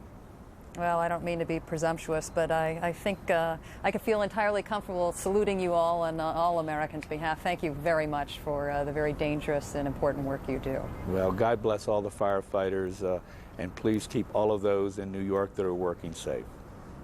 Thank you.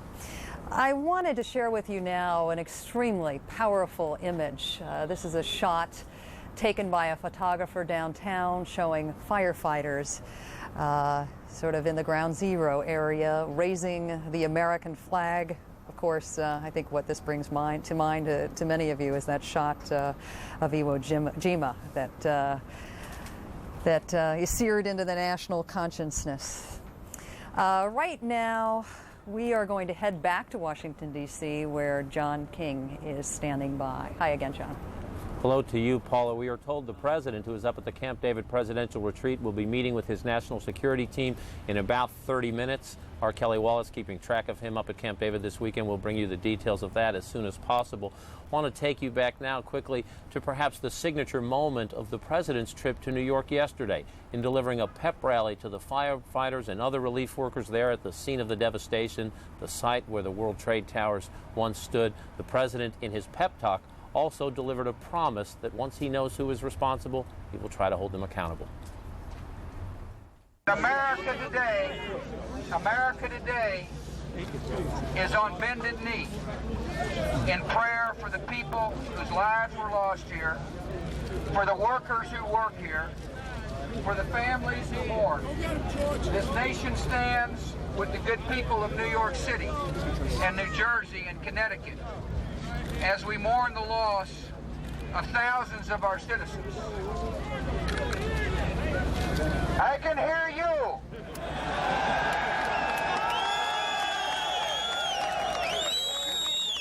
I can hear you. The rest of the world hears you. And the people who knock these buildings down will hear all of us soon.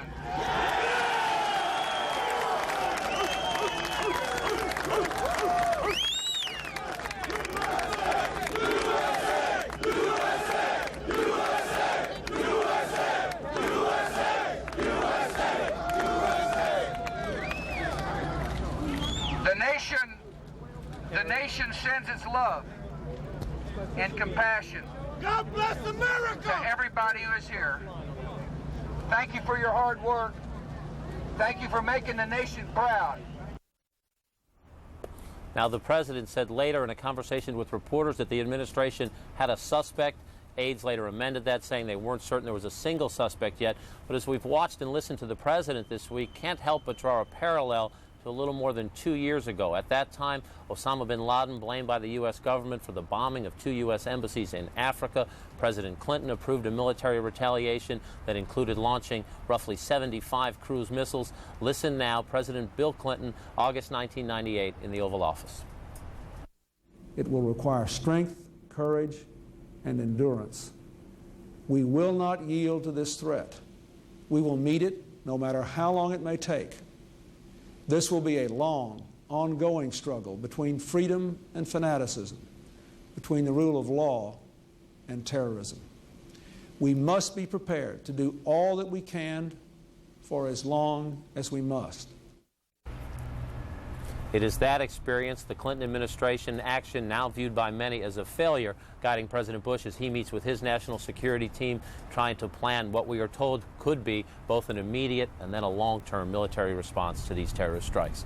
Now to Miles O'Brien in Atlanta. All right, thank you very much, John. President Bush has declared a state of national emergency, and he has authorized the Defense Department to call up as many as 50,000 reservists for so-called homeland defense. The personnel will be drawn from all branches of the Reserve and National Guard Armed Forces. CNN's Leon Harris joins us from Fort Benning in Columbus, Georgia, for the latest on the military and the preparedness. What's the mood there, Leon?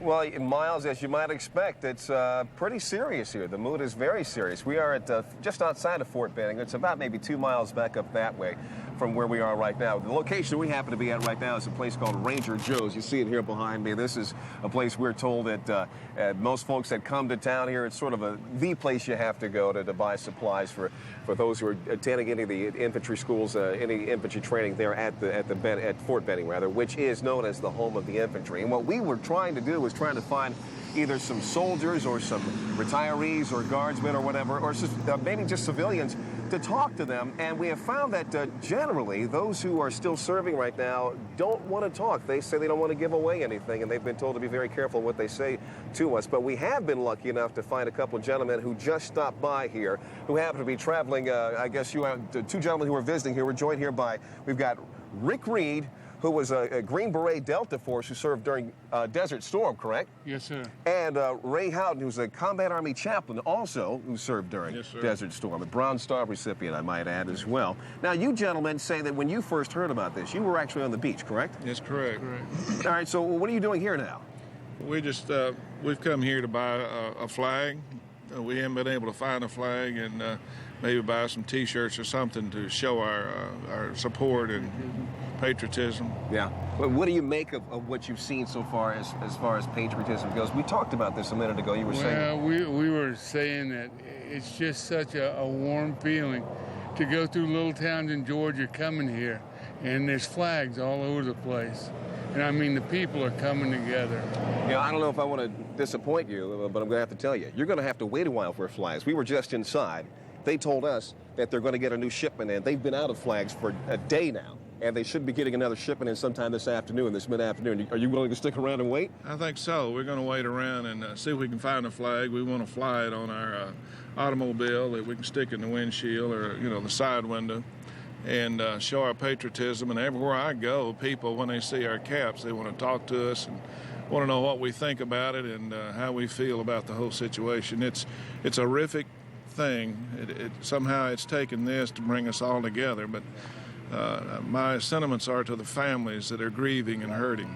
Now, Rick, let me ask you this, because you told us coming in here that you actually served in a unit that was actually in charge of going out and looking for terrorists. Special Forces, Delta Force, yes, now, sir. How far do you think President Bush should be pursuing this? How far do you think that the U.S. should actually be pushing the envelope on this? It's going to be not just shooting missiles. We're going to have to put people on the ground. We're going to have to go find some people. You think there's enough support for that? You don't think that... I think this country's ready to get over what has happened since Tuesday. Yeah. Now, you made a comment, Ray, a moment ago, and I want you to share with the folks that were watching this morning. You said something about 40s era or 40s vintage patriotism. Yeah, my daddy's a war veteran, World War II veteran. He's since passed. And I have a coffee clutch back in the little small town I live in, and we talk about issues about our patriotism and about how people think about our country today. And I find myself being able to commensurate with those World War II veterans and those men who fought so gallantly and during the 40s, and that they feel as I feel, that for God and country, and that we need to stand up for what is right and be mentors to our children and those young people who are coming along today. Now, what about in this past week and the experiences that you've had and the people that you two have talked to in your journeys back to get to this point? Do you notice that happening with people of other generations? Everybody we've talked to is ready. They feel a patriotism coming on that they can't explain, and it's a wonderful feeling. Yeah. Well, we sure thank you for sharing your feelings with us, and we'll be waiting around to see if you stick around and get your flags. Thank you very much. Thank you very much, Rick Reed and Ray Houghton.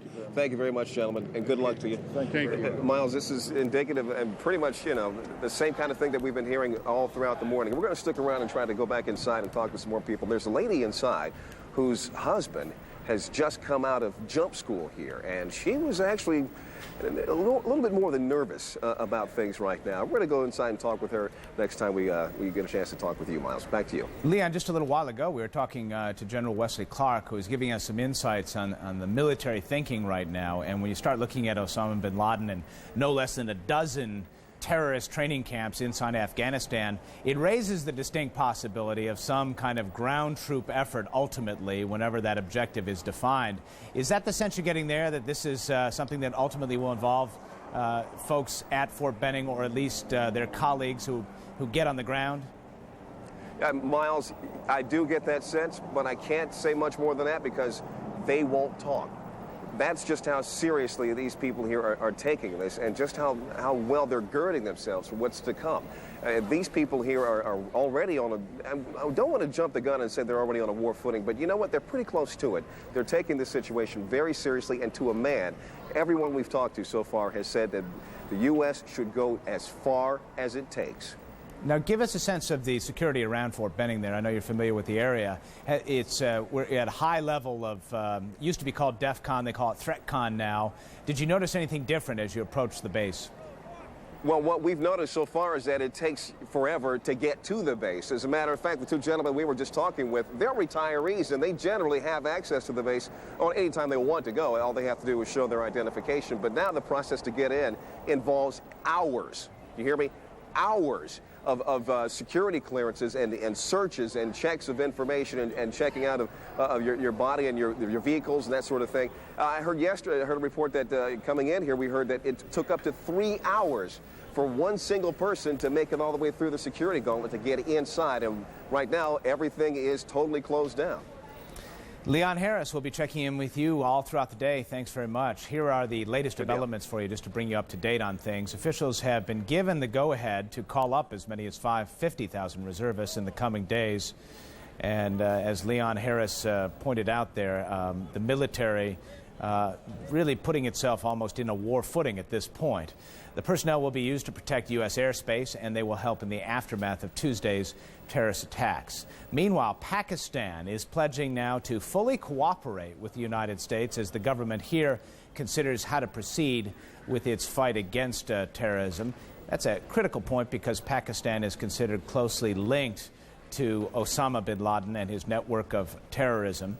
Taliban leaders in Afghanistan issued a statement today threatening any neighboring country, meaning Pakistan, that would allow its soil to be used to help launch a U.S. attack of any kind against Afghanistan. Meanwhile, back here in the United States, you are looking at the place we have called Ground Zero. It is an apt term for what you're looking at. This is what was once the World Trade Center. The search has not yielded any survivors since Wednesday. Searchers remain hopeful. There are many sub-basements, and there were many sub-basements, I should point out, in that building. More than 4,700 people, 4,700 people still missing in New York City. New York City is where we find Paula Zahn. Good morning, Paula.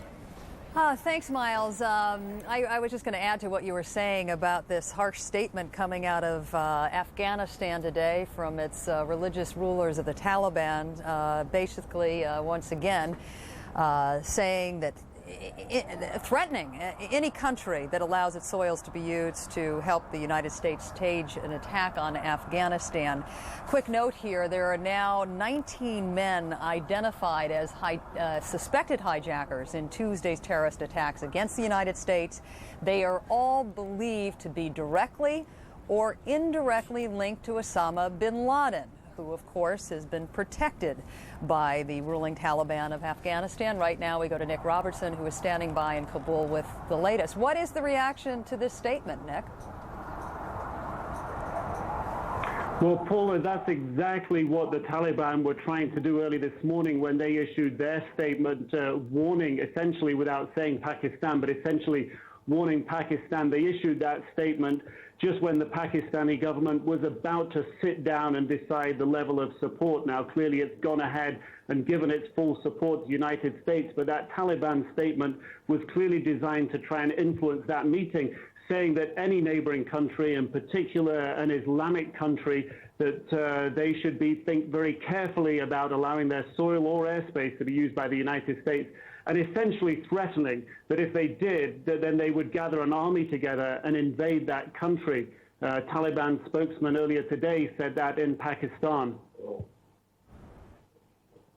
If neighboring or regional countries, particularly Islamic countries, gave a positive response to American demand for military bases, it would spark up extraordinary danger. Similarly, if any neighboring country gave territorial way or airspace to USA against our land, it would draw us into an imposed war. And certainly there's a lot of debate here in Afghanistan amongst the religious scholars and the tribal elders who give a lot of influence to the people of Afghanistan.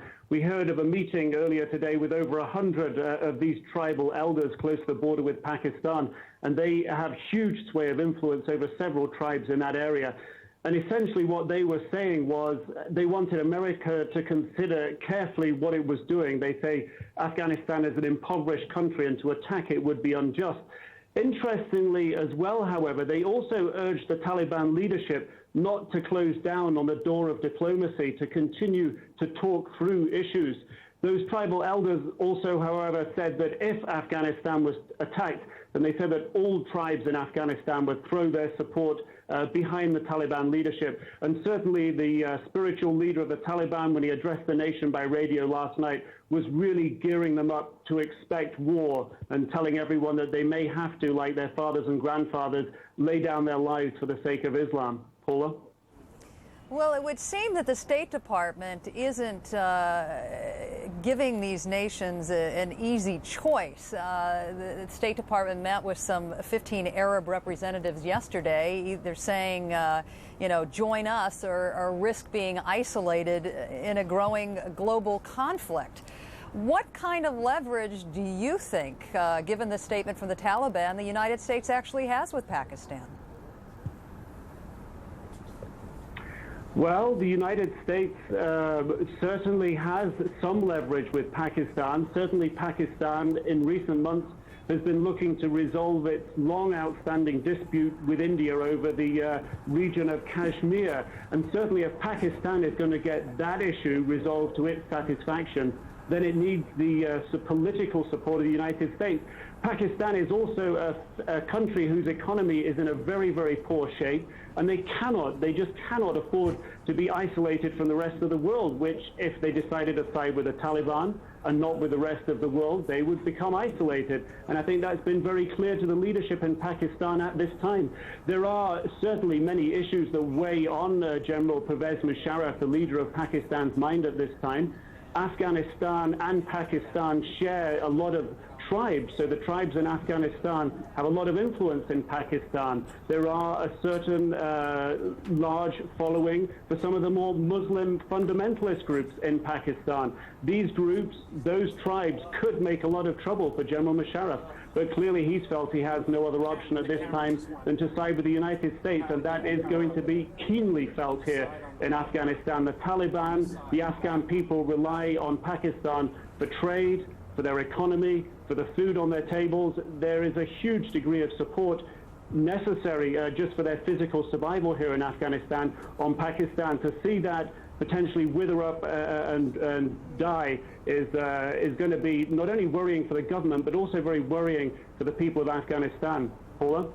Nick, one last question for you. The Taliban, of course, saying earlier this week that Osama bin Laden had nothing to do with this.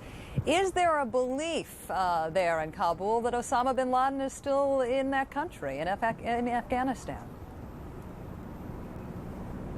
Well, we've been given no reason to doubt that he's still here. There are indications that he may be moving around and changing his hiding place. That would certainly be reasonable to expect him to do that in this situation.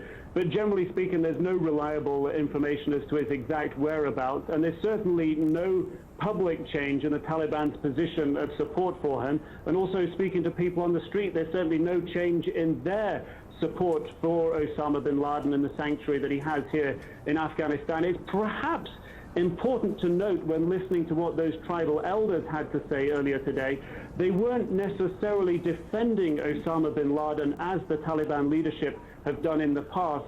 They were urging the Taliban not to close the door on diplomacy, but also telling America to look carefully for its real enemies. But it was interesting that they didn't perhaps give the same backing to Osama bin Laden that the leadership here has been, but perhaps that's reading the tea leaves too far at this time, Paula.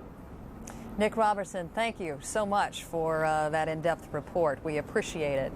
We reported a little bit earlier on this morning there has been one arrest that federal agents have made, and apparently the information that suspect or this person they're questioning has given them has been fruitful. Let's go down to Eileen O'Connor now for a broader look at what the investigations are yielding at this point. Good morning, Eileen. Good morning, Paula. Well, this investigation has an ever-increasing sense of urgency as airports open. Law enforcement sources say investigators say that there is an ever-widening circle of people that they have on a watch list, and they believe that there were other planes that were supposed to be hijacked or other targets hit, but somehow those planes were thwarted when some of the planes were also kept on the ground or detoured. 2 men were detained under INS violations in Texas and have been taken to New York City for questioning. One is Mohammed Jawed Asmath, and the other is Ayub Ali Khan. Now, both of these men possessed tickets, according to sources, on a Newark flight bound to San Antonio on Tuesday. That flight was rerouted to St. Louis. From there, they got onto an Amtrak train headed to St. Louis. The train was headed to San Antonio from St. Louis. The train was stopped and they were pulled off. Now, sources say they did have box cutters on them, similar to ones that people on the flight said the hijackers used. In addition, the man arrested in New York on a material witness warrant, sources say, was trying to pass himself off with a pilot's license issued to his brother. As you said, he's seen as very important. Now, there are others being sought connected to Texas and to other flight schools in Florida, especially in the Vero Beach area. In addition, there was also a man with French-Algerian documents who is being tracked by authorities near Boston in the summer, according to sources. Authorities won't say if he is in custody, but he is being seen as connected to this case. In his apartment, authorities say, according to sources, that they found aviation material on Boeing planes and also that he was attending flight school. Now, again, some of these men who have been detained, they may well be cleared because, again, the authorities and sources are saying they're being looked at, there are things, but they could be coincidences. So we must warn you that this is very fluid. FBI Director Robert Mueller said yesterday that if they had known that these men were studying at flight schools, they might have prevented this. Paula? So, Eileen, I know you said the situation is very fluid, and we know the amount of information we're getting is incremental. Give us your sense, given the kind of information you've just expressed that is coming out of some of these folks being questioned, where federal investigators are in the investigation.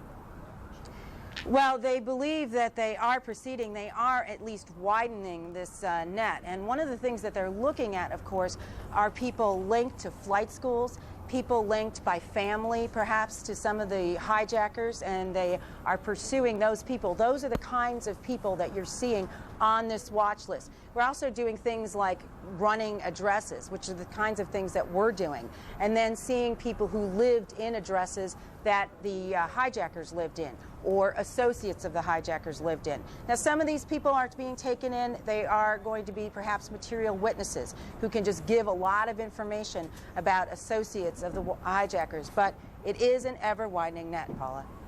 And what is the critical information that investigators are trying to glean now?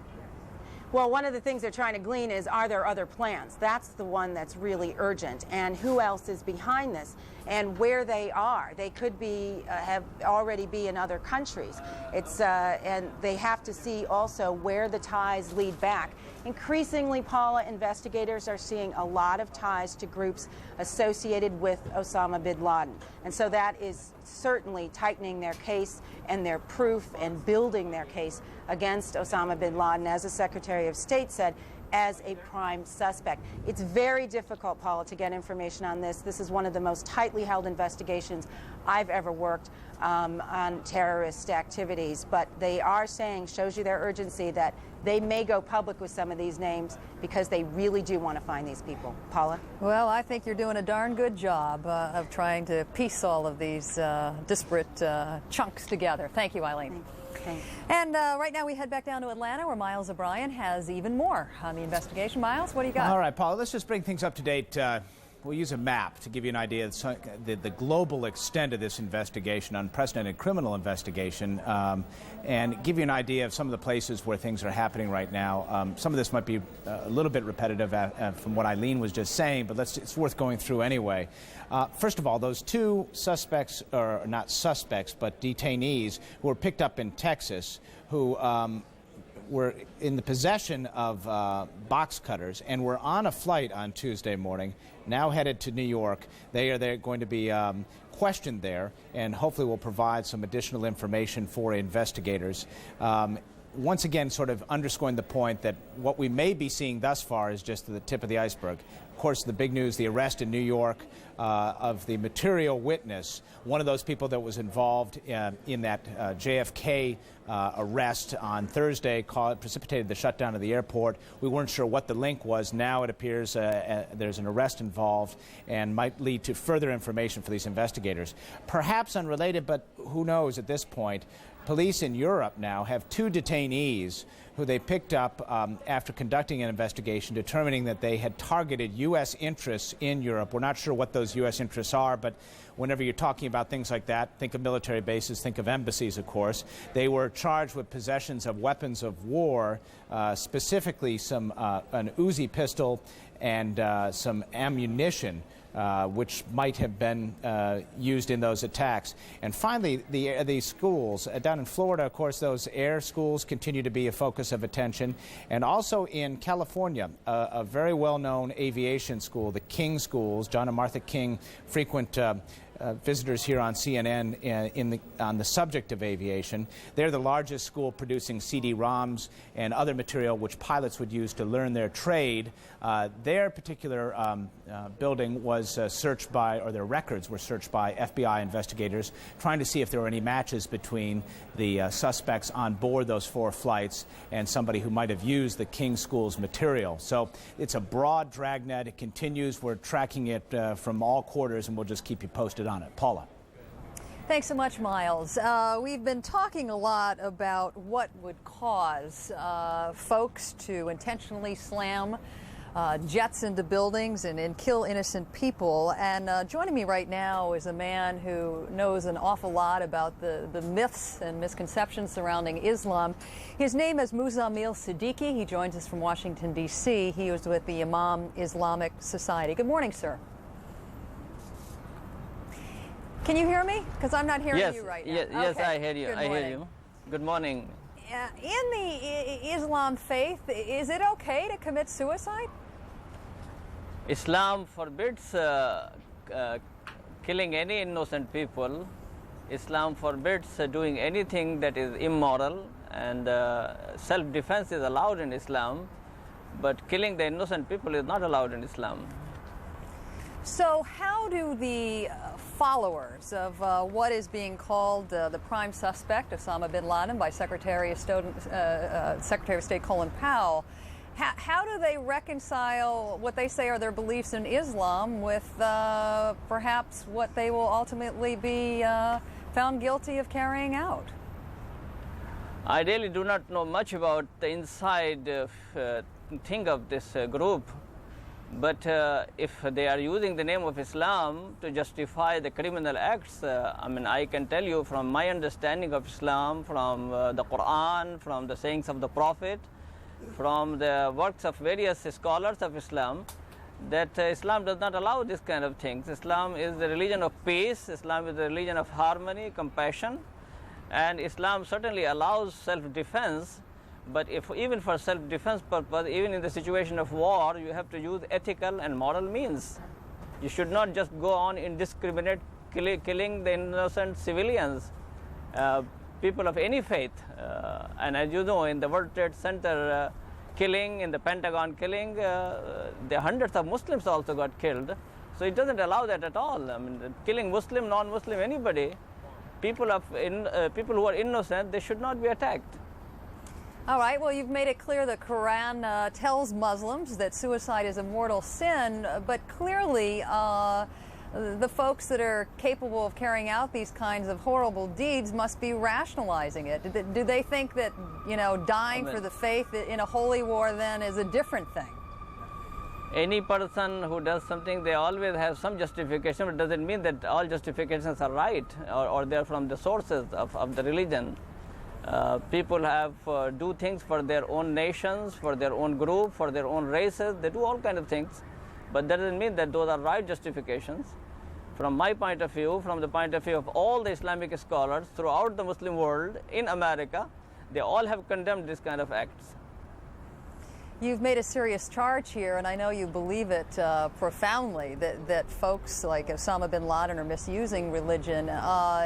What do you want to tell Americans today, particularly now that many of your followers are feeling a backlash against them in this country?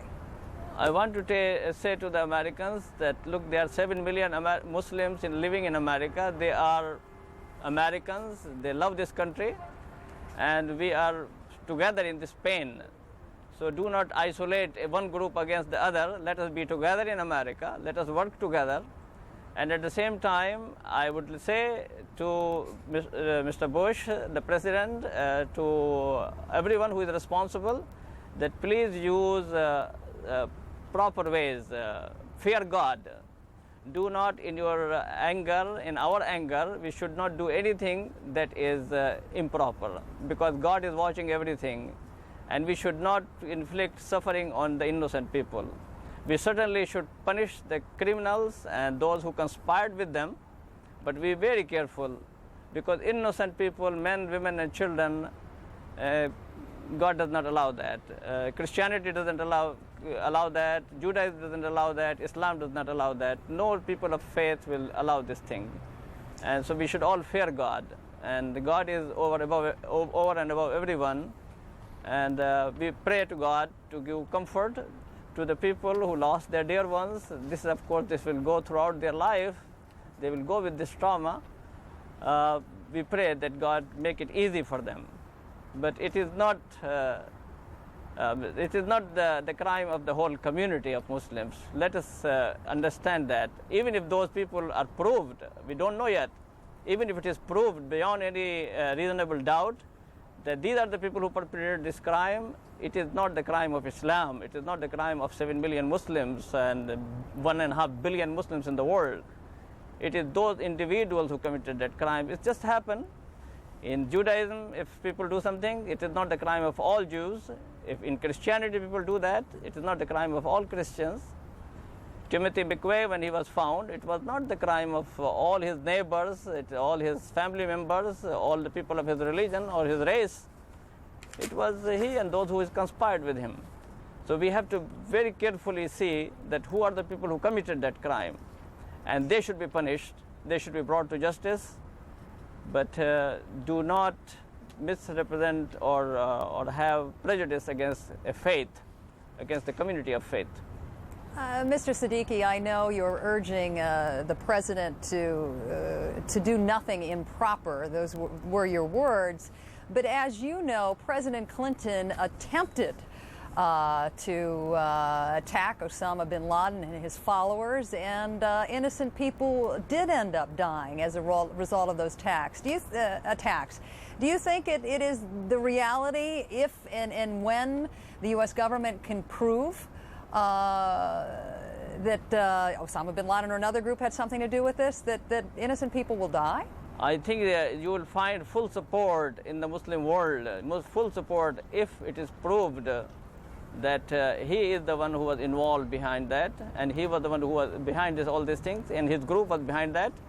But it has to be proved by United States and seek the help of other countries also in that. I mean, we cannot be the defendants and the jury and the judges at the same time. We have to involve other people as well in this matter. And let this be proved to the world that these are the people, and you will find full support for that. For if these people are proved to be guilty, you will find full support in punishing them. All right, Muzamil Siddiqui, thank you very much for your time today. We very much appreciate it. Thank you.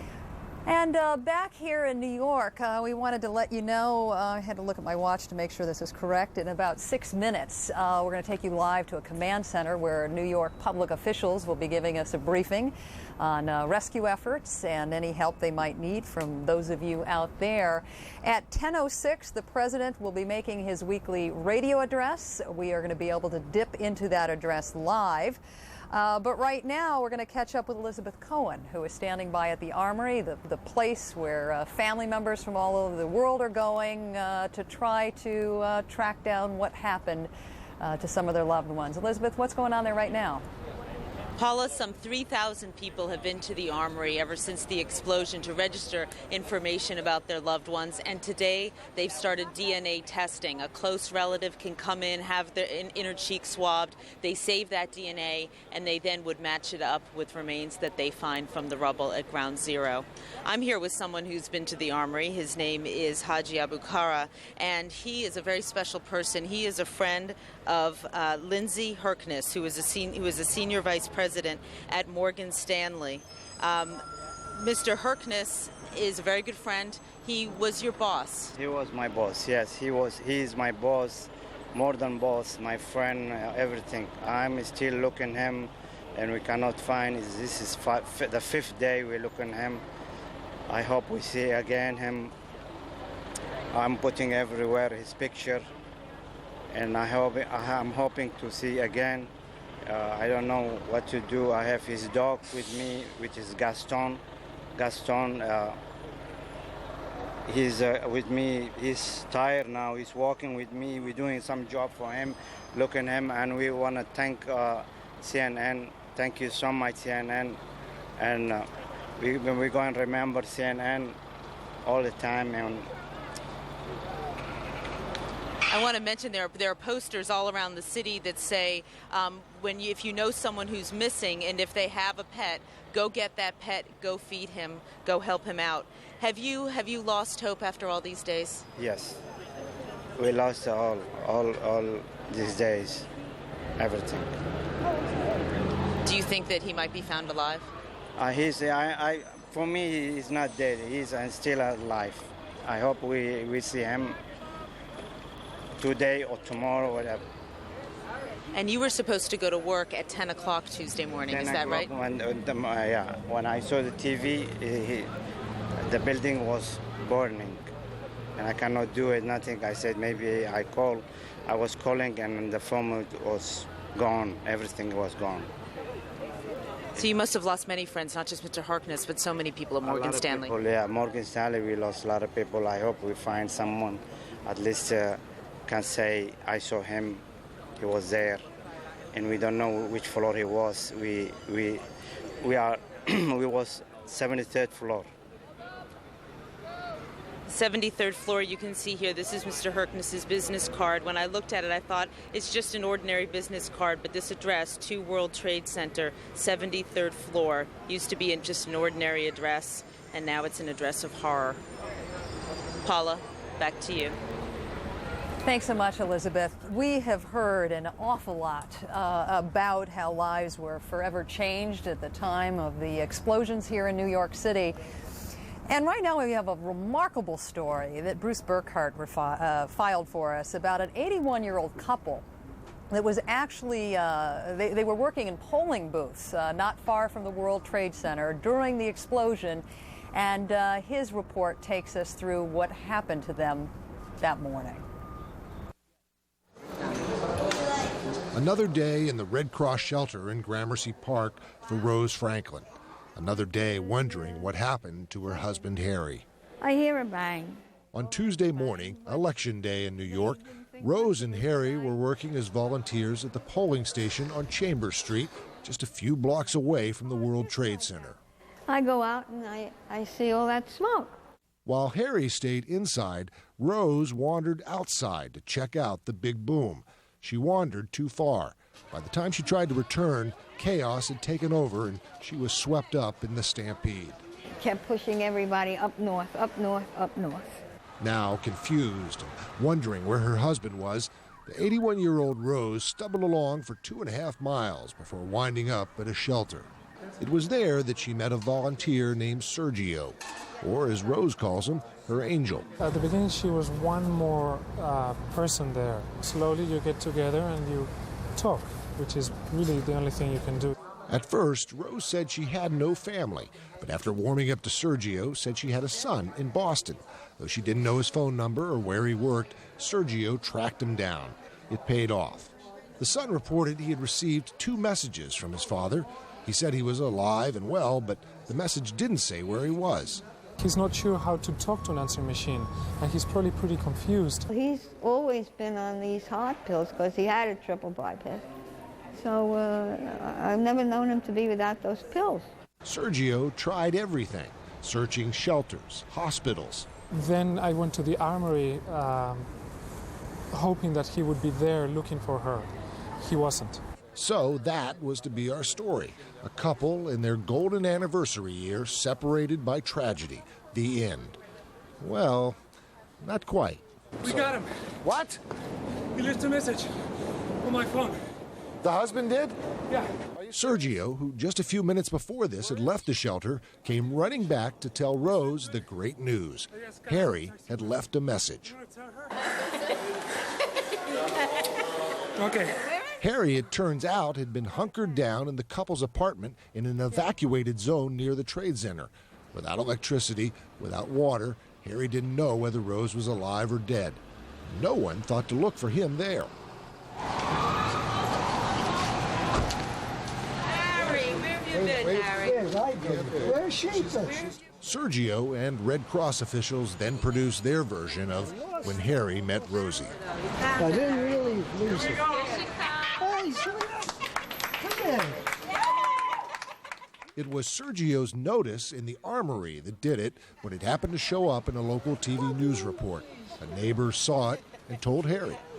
I didn't know you where you were, but I would never have gone home.